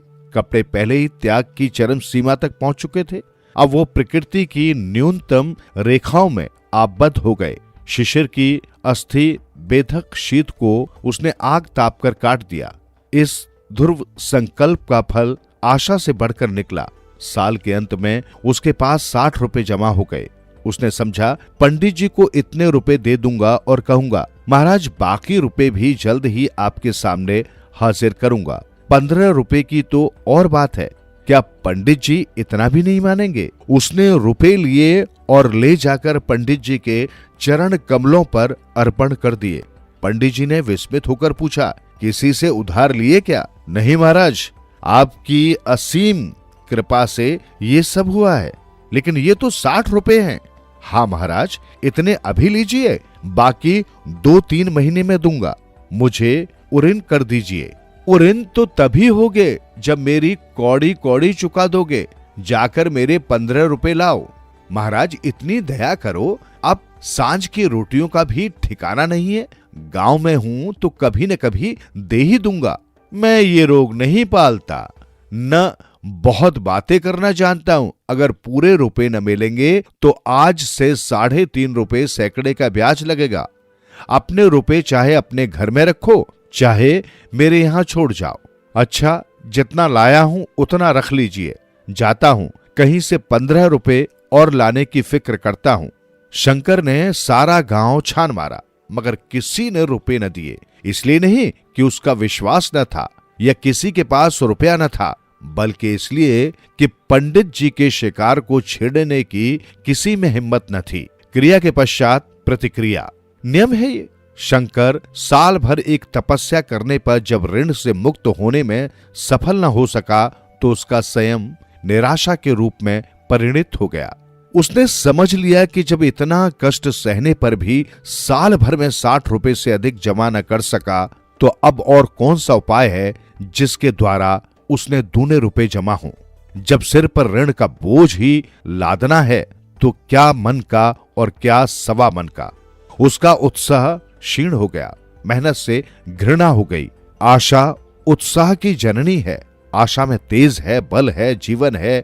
आशा ही संसार की संचालक शक्ति है। शंकर आशाहीन होकर उदासीन हो गया। वो जरूरतें जिनको उसने साल भर तक टाल रखा था, अब द्वार पर खड़ी होने वाली भिखारियों की तरह थी, बल्कि छाती पर सवार होने वाली पिशाचनियां थीं, जो अपनी भेंट लिए बिना जान नहीं छोड़ती। कपड़ों में शक्तियों के लगने की भी एक सीमा होती है।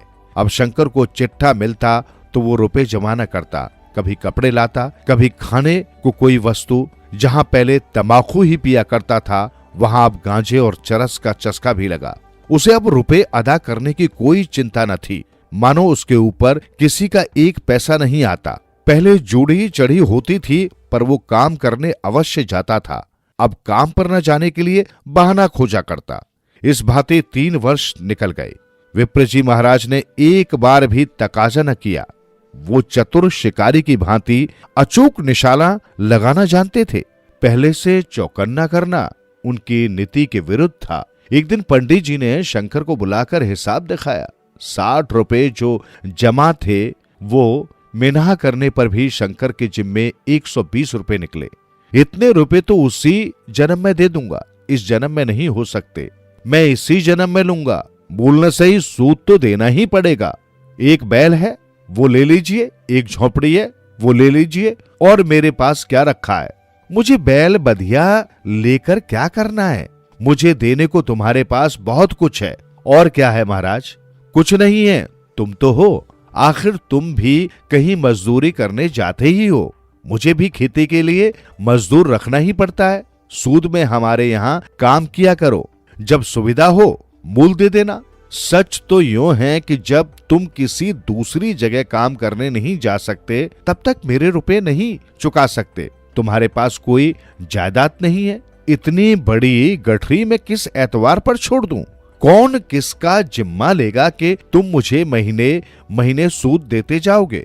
और कहीं कमाकर जब तुम मुझे सूद भी नहीं दे सकते, तो मूल की कौन कहे? महाराज, सूद में तो काम करूंगा और खाऊंगा क्या?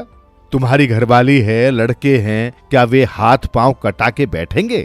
रहा मैं तुम्हें आधा से जो रोज कजेवा के लिए दे दिया करूंगा।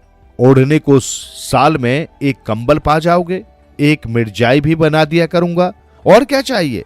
ये सच है कि और लोग तुम्हें 6 आने रोज देते हैं, लेकिन मुझे ऐसी गरज नहीं है। मैं तो तुम्हें अपने रुपए भराने के लिए रखता हूं। शंकर ने कुछ देर तक गहरी चिंता में पड़े रहने के बाद कहा, महाराज, ये तो जन्म भर की गुलामी हुई। गुलामी समझो चाहे मजदूरी समझो, मैं अपने रुपए भराए बिना तुमको कभी नहीं छोड़ूंगा। तुम भागोगे तो तुम्हारा लड़का भरेगा। हाँ, जब कोई न रहेगा तब की बात दूसरी है। इस निर्णय की कहीं अपील न थी।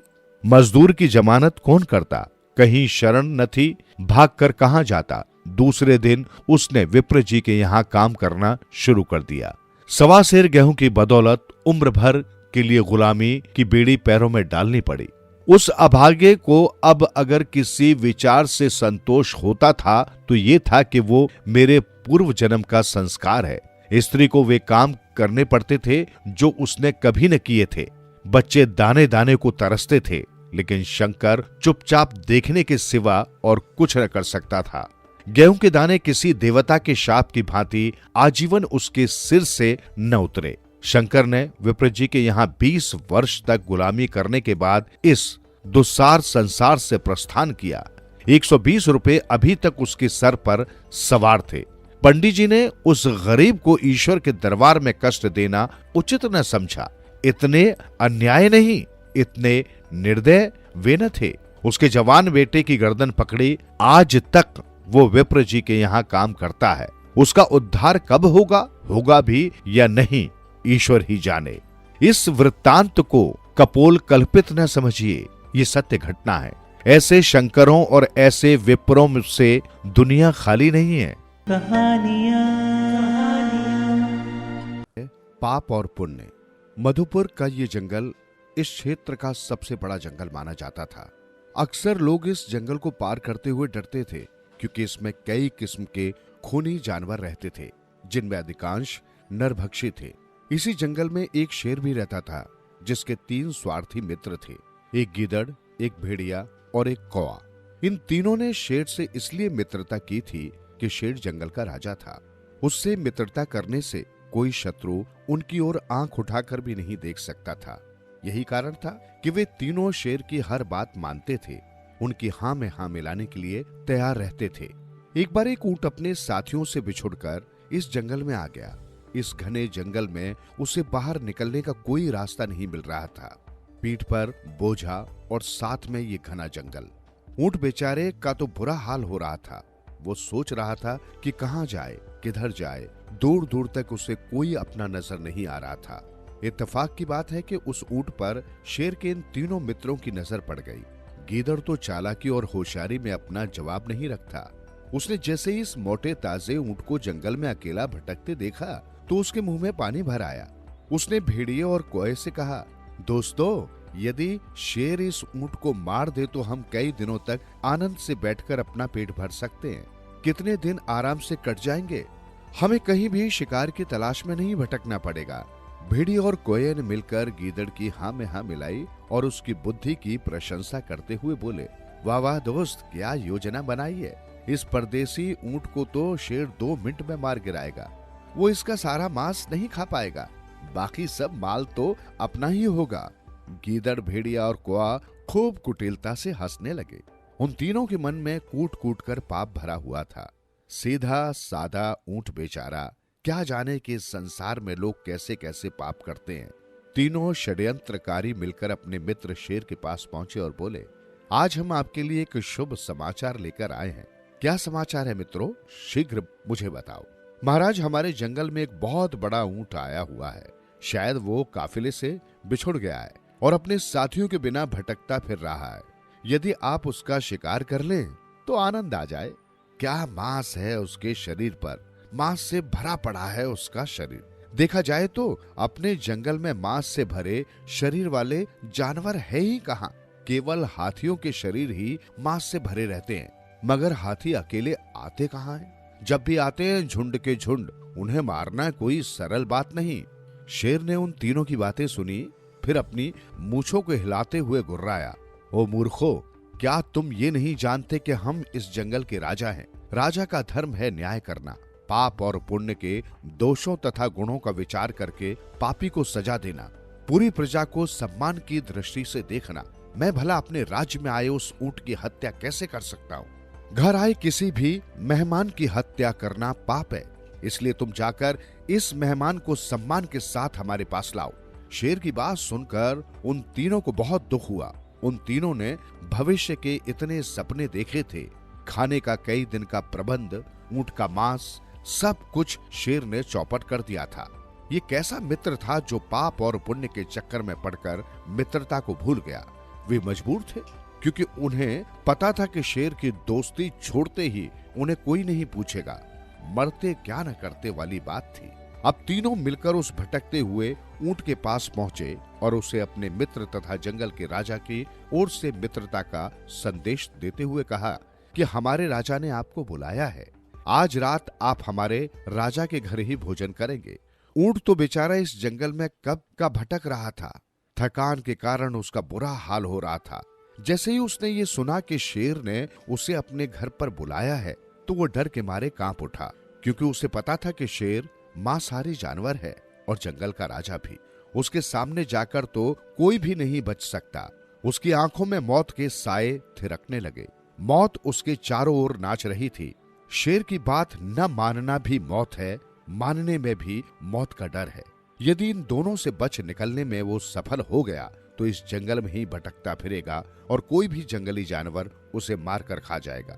इसलिए उसने निर्णय कर लिया कि वो शेर के निमंत्रण को स्वीकार कर लेगा। आगे जो होगा देखा जाएगा। मन ही मन में ये सब सोचता हुआ ऊंट शेर के पास पहुंच गया।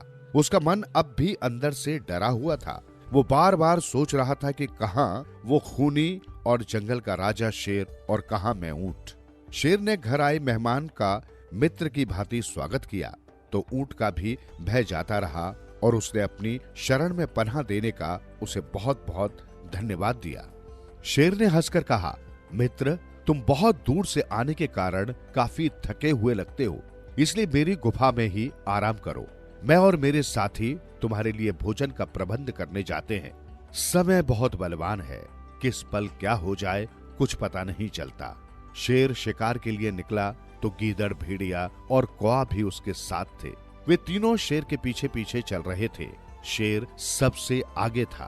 तभी सामने से एक बहुत ही मोटा, ताजा, खूनी किस्म का मस्त हाथी आ निकला।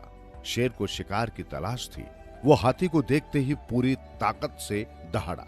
हाथी डरा नहीं, बल्कि वो लड़ने के लिए तैयार हो गया और देखते ही देखते दोनों ही एक दूसरे पर टूट पड़े। खूनी जानवरों का युद्ध भी देखने योग्य था। अंत में दोनों लहूलुहान हो गए। हाथी तो अपनी जान बचाकर भाग निकला और शेर बुरी तरह घायल हो गया। उसके दांत भी हिलने लगे थे। जख्मी शेर अब कहां शिकार कर सकता था। उसके मित्र तो उससे केवल खाने की ही मित्रता रखते थे। उन्होंने एक दिन शेर के पास जाकर कहा, हे जंगल के राजा, आप भूखे क्यों मरते हैं? देखो, हमारे पास ये ऊंट है, ऐसे अवसर पर इसे ही मारकर खा लें। जब तक हम इससे पेट भरेंगे तब तक आप ठीक भी हो जाएंगे। नहीं नहीं, मैं घर आए मेहमान की हत्या नहीं कर सकता। घर आया मेहमान तो ईश्वर का रूप होता है। मैं भूखा मर जाऊंगा, परंतु ये पाप नहीं करूंगा। गीदड़ ने जब देखा कि शेर उसकी बात मानने वाला नहीं है और पाप और पुण्य के चक्कर में फंस गया है, तो उसने सोचा कि कोई नई चाल चलनी पड़ेगी जिससे सांप भी मर जाए और लाठी भी न टूटे। यही सोचकर उसने अपने दूसरे शैतान मित्र कौए के कान में अपने मन की बात कही। तो उसकी इस चाल को सुनकर वो खुशी से उछल पड़ा। तब कौए ने भेड़िए को भी गीदड़ की सारी चाल बता दी। फिर क्या था, तीनों मिलकर ऊंट के पास पहुंचे और गीदड़ ने बड़े प्यार से प्रणाम करते हुए उसकी कुशलता पूछी। मैं तो आप लोगों और अपने मित्र की कृपा से बहुत प्रसन्न हूँ। आप लोग अपनी कहो, कैसे हो? भाई, हमारा हाल मत पूछो। हम तो बहुत बड़ी मुसीबत में फंसे हुए हैं। हमारा जीना ही कठिन हो रहा है। शायद 1-2 दिन में ही हम और हमारा राजा शेर, हम सब मर जाएंगे। क्यों? ऐसी कौन सी बात हो गई कि तुम सबके सब मर जाओगे? नहीं नहीं मित्र, ऐसा नहीं होगा। मैंने आपका नमक खाया है। मैं शेर को बचाने के लिए हर कुर्बानी देने को तैयार हूँ।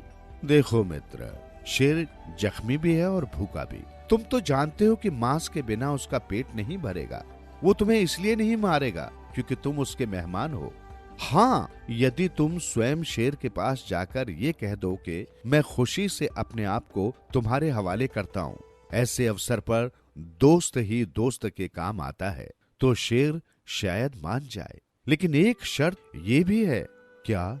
तुमसे पहले हम शेर को ये कहेंगे कि वो हमें खाकर अपना पेट भर ले। यदि शेर इस बात को मान गया, तुम्हें कुछ कहने की जरूरत नहीं पड़ेगी, तुम्हारी जान बच जाएगी।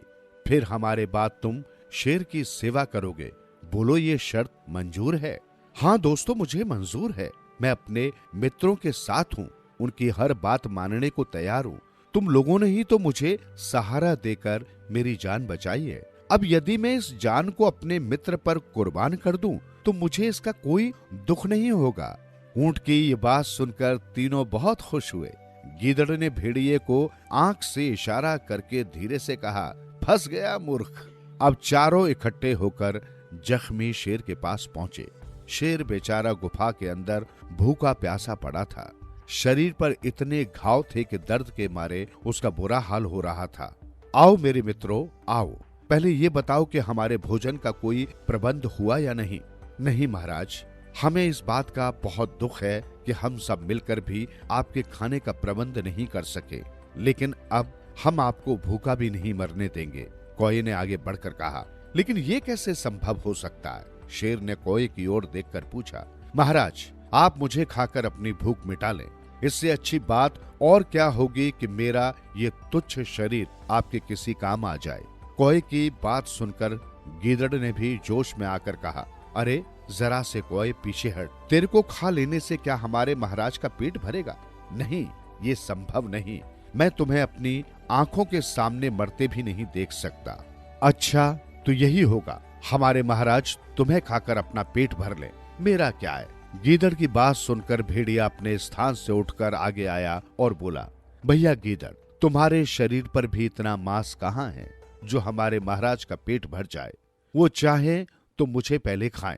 हमारे लिए उन्होंने सदा शिकार किया है, आज पहली बार। ये सब देखकर ऊंट ने भी सोचा कि मुझे भी अपने कर्तव्य का पालन करना चाहिए। शेर नेक दिल है, वो भला घर आए मेहमान का क्या वध करेगा, और यदि उसके उपकार के बदले मैं उसके किसी काम आ पाऊं तो मुझे खुशी ही होगी। ये सोचकर इन सब से आगे आकर ऊंट ने कहा, अरे तुम लोगों के मांस से महाराज का पेट भरने वाला नहीं। आखिर महाराज ने मुझ पर भी तो एहसान किया है। यदि तुम अपने इस मित्र के लिए कुर्बानी देने को तैयार हो तो मैं भी तुमसे पहले इनसे यही कहूंगा कि ये मेरे शरीर के मांस से अपना पेट भर ले। वाह वाह, मित्र हो तो ऐसा। सच्चा मित्र उसे ही कहते हैं जो मुसीबत में मित्र के काम आए। गीदड़ ने कहा। शेर ने बड़ी कठिनाई से उठते हुए ऊंट की हत्या करके पहले तो अपना पेट भरा, जो मांस बाकी बचा था उससे कई दिनों तक तीनों चालबाज मित्र अपना पेट भरते रहे।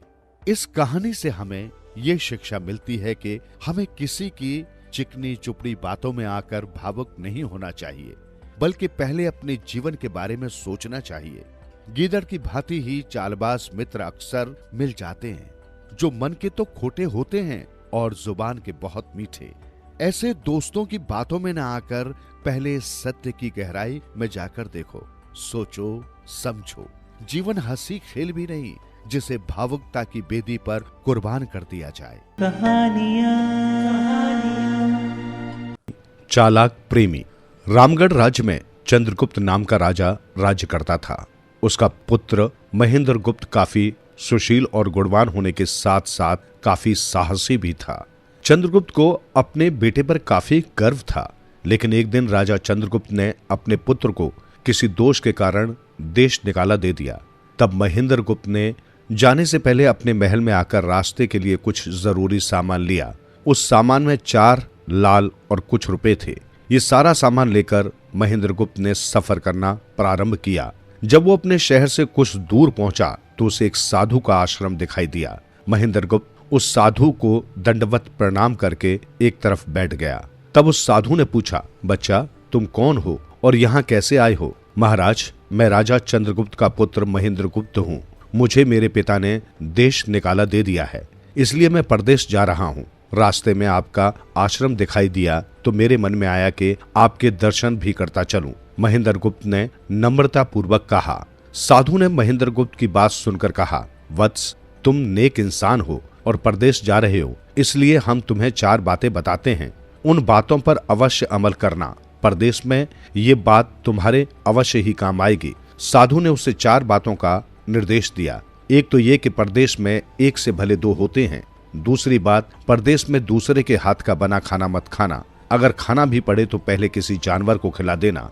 तीसरी बात यह कि परदेश में किसी दूसरे की बिछाई हुई चारपाई पर मत सोना। अगर सोना भी हो तो पहले बिस्तर को अच्छी तरह झाड़ लेना। और चौथी बात यह कि यदि कहीं शत्रुओं के फंदे में फंस जाओ तो जहां तक हो सके नरमी और ज्ञान की बातें सुनाकर अपना उद्देश्य प्राप्त करना। साधु ने कहा, मेरी ये 4 बातें हमेशा याद रखना। साधु की बातें सुनकर महेंद्र गुप्त परदेश को चल दिया। जब चलते चलते बहुत दिन बीत गए तो वो एक जंगल में जा पहुंचा। वहां उसने देखा कि एक चील एक कछुए के बच्चे को लेकर उड़ी जा रही है। संयोगवश बच्चा उस चील के पंजे से निकलकर गिर गया। महेंद्र गुप्त ने कछुए को तड़पते हुए बच्चे को देखा तो उसे बड़ी दया आई। उसने अपने मन में सोचा कि इस बच्चे को पालना चाहिए। इस बच्चे को पालने से 2 बातें होंगी। पहली तो ये कि इस बच्चे के प्राण बच जाएंगे और दूसरी ये कि साधु द्वारा कही गई पहली बात भी पूरी हो जाएगी कि सफर में एक से भले 2 होते हैं और इससे बातें करते हुए दिन भी आसानी से बीतेंगे। ये सब सोचकर महेंद्र गुप्त ने कछुए के बच्चे को अपने साथ ले लिया। वो कछुए के बच्चे को लेकर सफर करता रहा। कई दिन के सफर के बाद एक अच्छा सा स्थान उसे दिखाई दिया। उस स्थान पर पहुंचकर उसने कुछ खाया पिया और फिर कछुए के बच्चे से बोला, तुम यहाँ बैठे रहना, मैं थोड़ी देर सो लूं। ये कहकर महेंद्र गुप्त एक पेड़ के नीचे सो गया। उसी पेड़ के ऊपर एक सांप और एक कौआ रहते थे। उन दोनों का दस्तूर था कि जब कोई मुसाफिर उस पेड़ के नीचे ठहरता तो सांप उसे डस लेता और कौआ उसकी आंखें निकाल लेता था।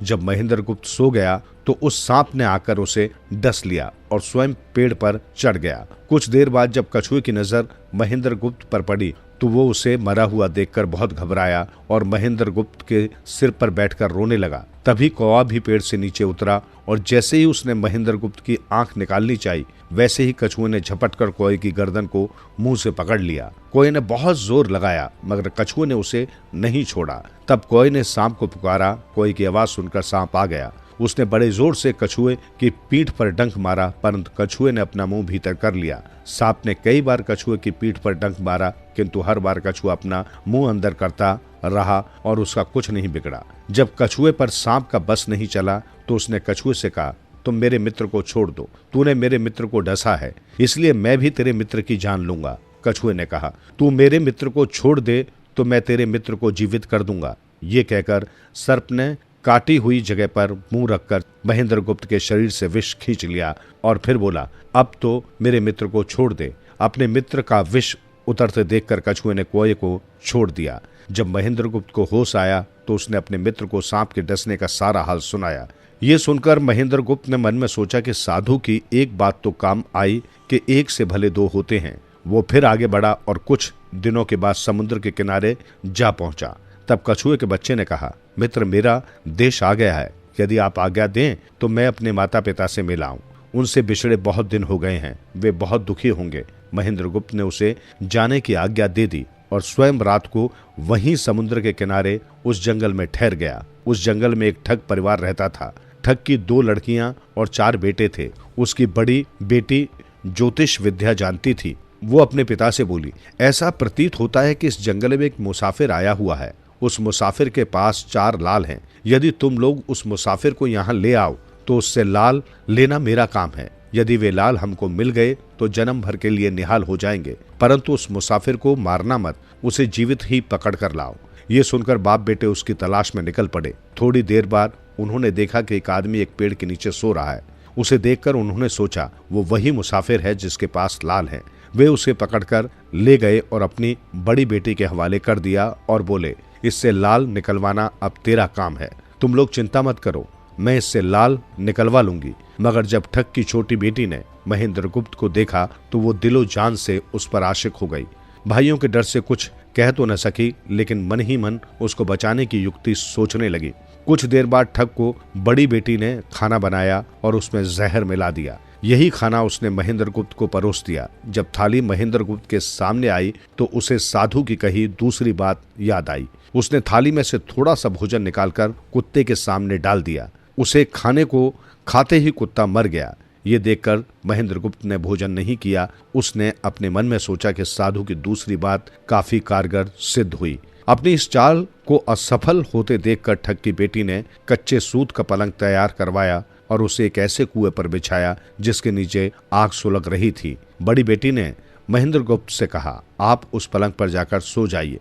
अब महेंद्र गुप्त पलंग के पास आया तो उसे साधु की तीसरी बात याद आई और उसने बिस्तर को झाड़ा। जैसे ही उसने बिस्तर को झाड़ा वैसे ही कच्चे सूत के धागे टूट गए और आग का कुआं नजर आने लगा। तब उसने सोचा कि साधु की तीसरी बात भी काम आई। ये सोचकर वो सोने के लिए एक टूटी हुई चारपाई पर लेट गया और सोचने लगा कि आज की रात जान बचनी बहुत कठिन है। इतने में ठग की छोटी बेटी मौका पाकर आई और कहने लगी, हे प्रिय, मैं तुम पर दिलो जान से न्यौछावर हूँ, परंतु आज की रात मेरे वश में कुछ नहीं है। आज की रात मेरी बहन की बारी है। जिस तरह भी हो सके आज की रात मेरी बहन से अपने प्राण बचाइए। कल मेरी बारी है, मैं आपकी दासी हूँ, आपको साफ बचा लूंगी।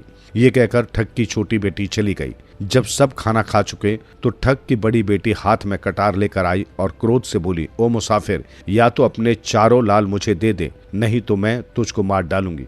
उसी समय महेंद्र गुप्त को साधु की चौथी बात याद आई। उसने सोचा आज रात बचना मुश्किल है, साधु की चौथी बात भी आजमानी चाहिए, वरना आज की रात ये लड़की मेरा काम तमाम कर देगी।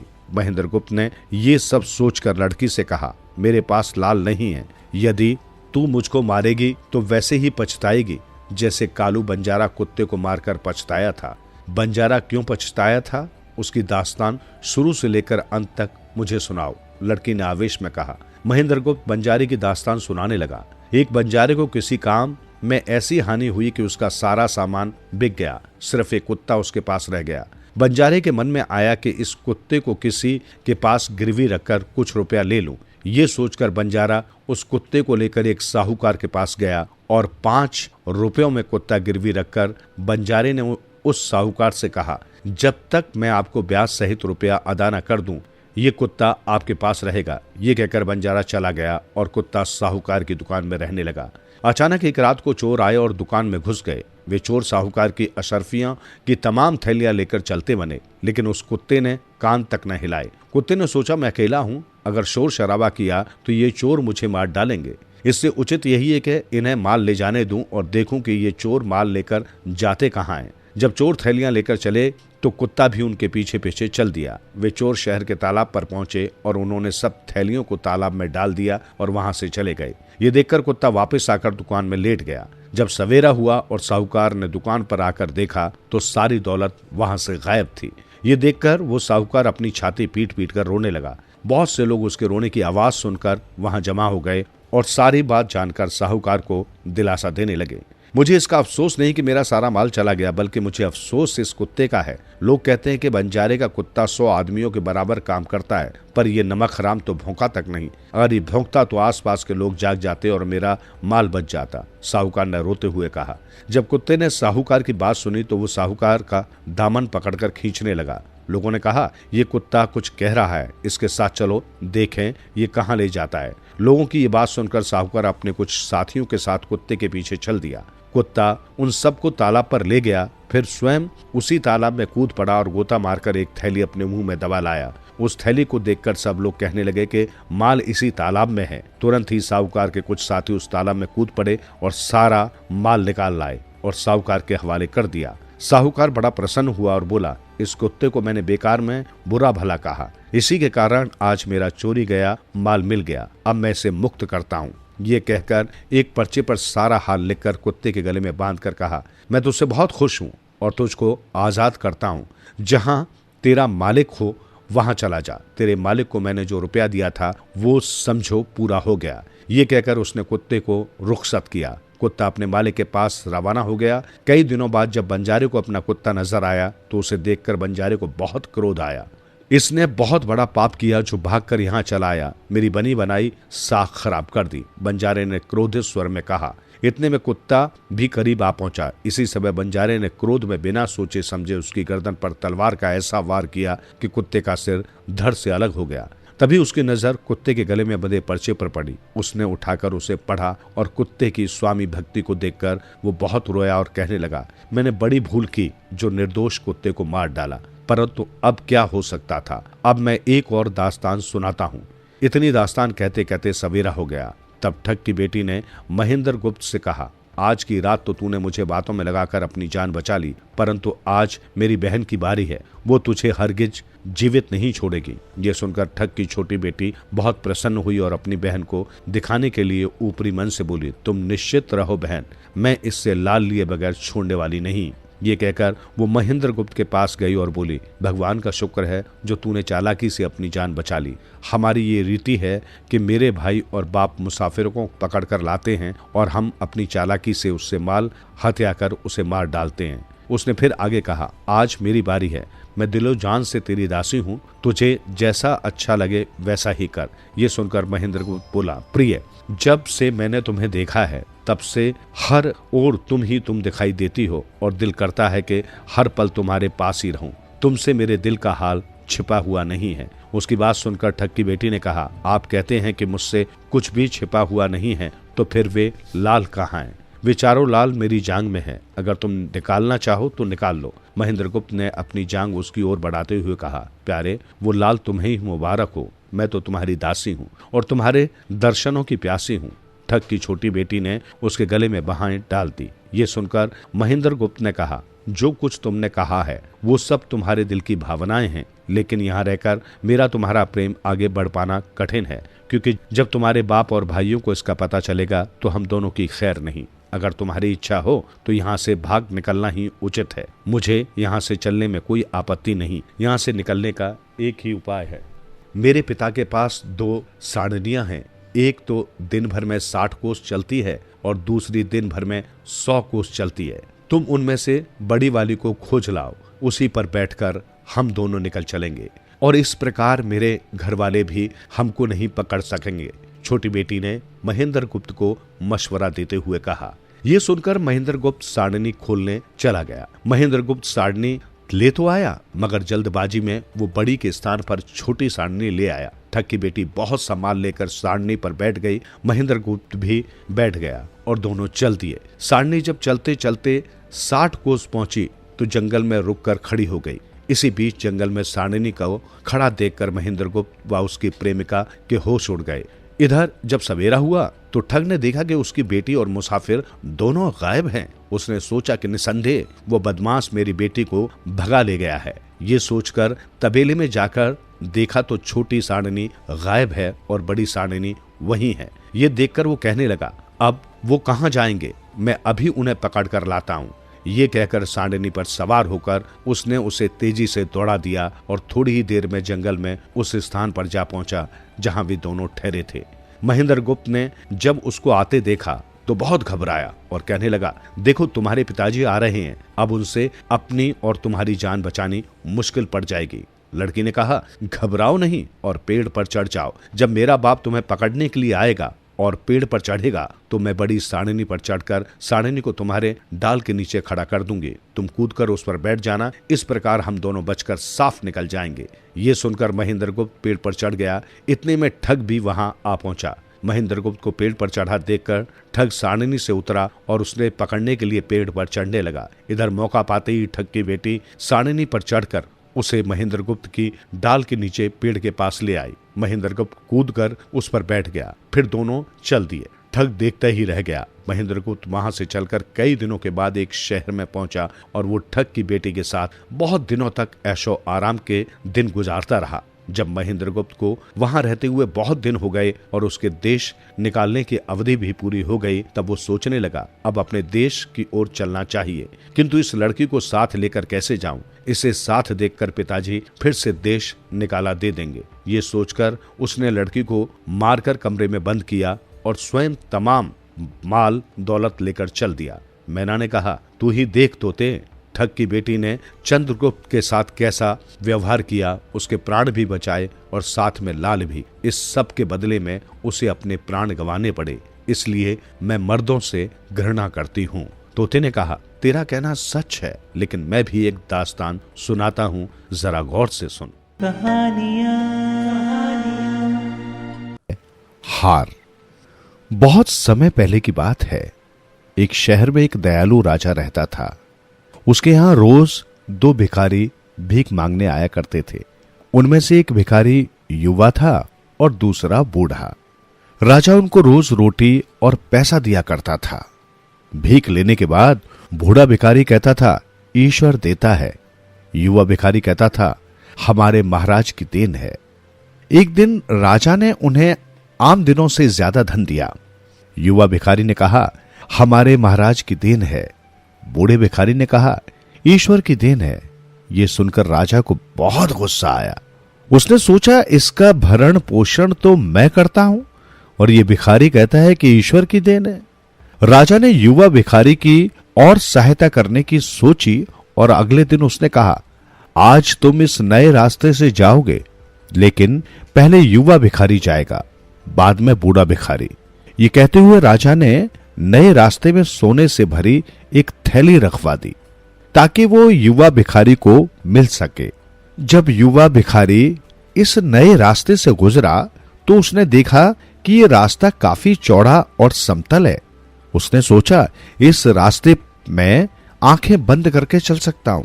जहां पर राजा ने सोने की थैली रखी थी, युवा भिखारी वहां से आंखें बंद करके आगे निकल गया और सोने की थैली वही रह गई। कुछ देर बाद जब बूढ़ा भिखारी पीछे से गया तो उसे वो थैली मिल गई। उसने उठाई और भगवान का धन्यवाद किया। अगले दिन जब भिखारी फिर राजा के पास आए तो राजा ने युवा भिखारी से पूछा, तुम्हें नए रास्ते पर कुछ मिला कि नहीं? युवा भिखारी ने कहा, रास्ता तो बहुत अच्छा था, पर मुझे वहां कुछ नहीं मिला।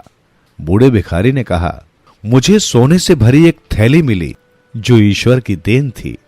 राजा ने अब निश्चय कर लिया कि वो बूढ़े भिखारी को ये दिखाकर रहेगा कि वही उसका असली पालन करता है। जैसे ही दोनों भिखारी जाने लगे, राजा ने युवा भिखारी को बुलाकर उसे कद्दू दिया जो सोने चांदी से भरा था पर ऊपर से बंद था। भिखारी नहीं जानता था कि कद्दू सोने चांदी से भरा है। रास्ते में एक दुकान पर उसने वो कद्दू बेच दिया। अगले दिन राजा ने उससे पूछा, पिछले दिन कोई महत्वपूर्ण घटना घटी हो तो बताओ। युवा भिखारी ने कहा, महाराज जो कद्दू आपने मुझे दिया था वो मैंने एक व्यापारी को बेच दिया जिससे मुझे थोड़ा सा धन मिल गया। राजा को बहुत गुस्सा आया पर उसने गुस्सा व्यक्त नहीं किया। उसने बूढ़े भिखारी से भी वही सवाल किया। बूढ़े भिखारी ने कहा, निश्चय ही महत्वपूर्ण घटना घटी महाराज। मैं रास्ते से जा रहा था, तभी एक व्यापारी ने मुझे एक कद्दू भेंट दिया। घर जाकर मैंने उसे चीरा तो उसमें से सोने चांदी के सिक्के निकले। सब ईश्वर की देन है। राजा ने अपनी हार मान ली। भगवान भी हारे। एक ब्राह्मण दंपत्ति गांव में रहते थे। उनके कोई संतान नहीं थी, इसलिए दोनों बहुत दुखी रहते थे। उनकी भगवान में अटूट आस्था थी। वे संतान प्राप्ति के लिए सदा भगवान से प्रार्थना किया करते। उनकी पूजा पाठ और भक्ति से प्रसन्न हो भगवान प्रकट हुए और ब्राह्मण दंपत्ति को संतान के रूप में कौवा, बिल्ली और शेर दे दिया। ब्राह्मण ब्राह्मणी उन्हें पाकर बड़े हैरान हुए, फिर भी ईश्वर की इच्छा समझ उन्हें बड़े लाड प्यार से पालने लगे। उनकी इन तीनों संतानों में खूबी थी, वे मनुष्यों की भाषा बोल और समझ सकते थे। गांव वालों को जब ये पता चला कि भगवान ने उन दोनों को संतान के रूप में पशु पक्षी दिए हैं तो वे लोग उनके दुर्भाग्य पर हंसने लगे। लोगों के ऐसे व्यवहार से ब्राह्मण ब्राह्मणी बहुत दुखी रहते थे। धीरे धीरे समय के साथ तीनों बड़े होने लगे। कौआ रोज उड़ता हुआ स्वर्गलोक चला जाता। एक दिन जब कौआ भगवान के बगीचे में एक पेड़ की डाल पर बैठा हुआ था, तभी उसे भगवान की आवाज सुनाई दी। वे कह रहे थे कि ब्राह्मण दंपत्ति के गांव में इस बार बहुत भयंकर अकाल पड़ेगा। उन्होंने चूहों को कहा, तुम सभी चूहे उस गांव में जाओ और सारी फसल नष्ट कर दो, इससे वहां अकाल पड़ जाएगा। ये सुन कौआ वापस उड़ता हुआ अपने गांव आ गया और उसने भगवान की कही सारी बातें अपने माता पिता को बताई। गांव का एक आदमी उनकी ये सारी बातें सुन रहा था। उसने अकाल वाली बात सबको बता दी। ये सुनकर गांव वाले भयभीत हो उठे और ब्राह्मण दंपत्ति के पास पहुंचे और अकाल से बचने का उपाय पूछने लगे। तभी बिल्ली ने कहा, आप लोग जरा भी न घबराएं, चूहों से तो मैं निपट लूंगी। ये सुन गांव वालों की जान में जान आई। वे लोग एक बड़ी चिंता से मुक्त हो गए। अगले दिन झुंड के झुंड चूहों ने खेतों पर हमला बोल दिया। बिल्ली पहले से ही तैयार बैठी थी। उसने फटाफट चूहे मारना शुरू कर दिया। उसने बहुत से चूहे मार दिए और घायल कर दिए। बाकी चूहे अपनी जान बचाकर भाग खड़े हुए। तब गांव वालों ने चैन की सांस ली। कुछ दिन बाद कौआ भगवान के पास से आया और गांव वालों से बोला, अब भगवान ने तुम्हारी फसलों को नष्ट करने के लिए हिरणों के झुंड को आदेश दिया है, वे कल आएंगे। कौए की बात सुन वे लोग डर गए। तब शेर ने कहा, मेरे होते हुए तुम लोगों को घबराने की जरूरत नहीं है, आने दो, मैं उन्हें देख लूंगा। दूसरे दिन हिरणों का झुंड फसल नष्ट करने आ गया। शेर तो पहले से ही तैयार बैठा था। उसने हिरणों के झुंड पर छलांग लगा दी। शेर को अचानक देख सभी हिरण घबरा गए। कुछ तो डर के मारे बेहोश हो गए और कुछ घायल हो गए। बाकी भी अपनी जान बचाकर भाग खड़े हुए। गांव वालों ने ये सब देखा और बहुत खुश हुए। जब भगवान को ये जानकारी मिली तो वे बहुत नाराज हुए। वे दूसरी तरकीब सोचने लगे। तभी वहां रिद्धि सिद्धि आ पहुंची। भगवान को इस तरह चिंतित देख उन्होंने पूछा, भगवान आप बहुत चिंतित हैं, ऐसी क्या विपत्ति आन पड़ी है, आप हमें बताएं। तब वे बोले, मनुष्यों की इतनी हिम्मत हो गई है कि वे हमारे कार्य में बाधा डाल रहे हैं। इस बार ब्राह्मण दंपत्ति के गांव में अकाल पड़ना है। ये मनुष्य बहुत ही चालाक हो गए हैं। अब हमें कोई दूसरा उपाय सोचना पड़ेगा। रिद्धि सिद्धि भगवान की बात सुनकर बोली, भगवान, बस इतनी सी बात से आप चिंतित हो गए। मनुष्य हमसे ज्यादा ताकतवर नहीं हो सकते। आप अब चिंता न करें। आपकी दया से हमारे पास बहुत ताकत है। क्यों ना हम हर खलियान में एक मन से ज्यादा धान नहीं होने दें। ये सुन भगवान बहुत खुश हुए और कहा, ठीक है, ऐसा ही सही। अब देखते हैं कि ये मनुष्य कैसे बचते हैं। रोज की तरह ही कौआ स्वर्गलोक में मौजूद था और उन लोगों की सारी बातें सुन रहा था। वहां से तुरंत उड़कर वो अपने गांव आया और सभी को ये खबर सुना दी। ये खबर सुन सभी के होश उड़ गए। अब इस मुसीबत से कैसे बचे, इसका वे उपाय सोचने लगे। तभी ब्राह्मण ब्राह्मणी ने एक उपाय बताया और कहा, क्यों न इस बार कई कई खलियान बना डालें। ये बात सुन सब लोग बहुत खुश हुए। उन्होंने वैसा ही किया। जब फसल खेतों से कटकर आई तो उन्होंने कई कई खलियानों में रख दिया। भगवान की कृपा से सभी खलियानों में एक एक मन धान हो गया। गांव वाले निहाल हो गए, खूब खुशियां मनाने लगे। भगवान का लाख लाख शुक्रिया अदा करने लगे। पूजा पाठ दान पुण्य भी उन्होंने खूब किया। नारायण नारायण करते हुए नारद मुनि ने जब ये खबर भगवान को बताई तो वे बड़े चकित हुए।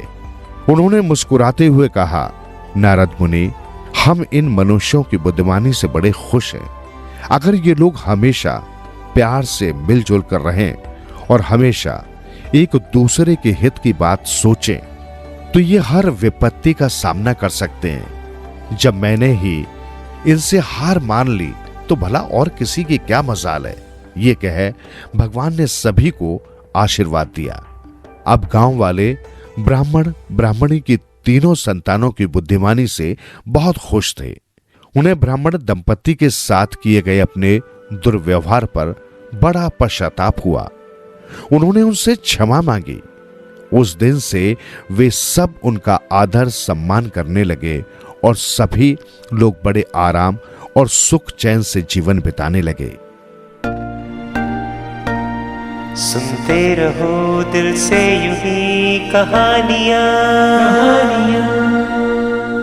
कहानियां आपकी, हमारी और सबकी, जो दिलों को छू लेती है। सुनते रहें कहानियां।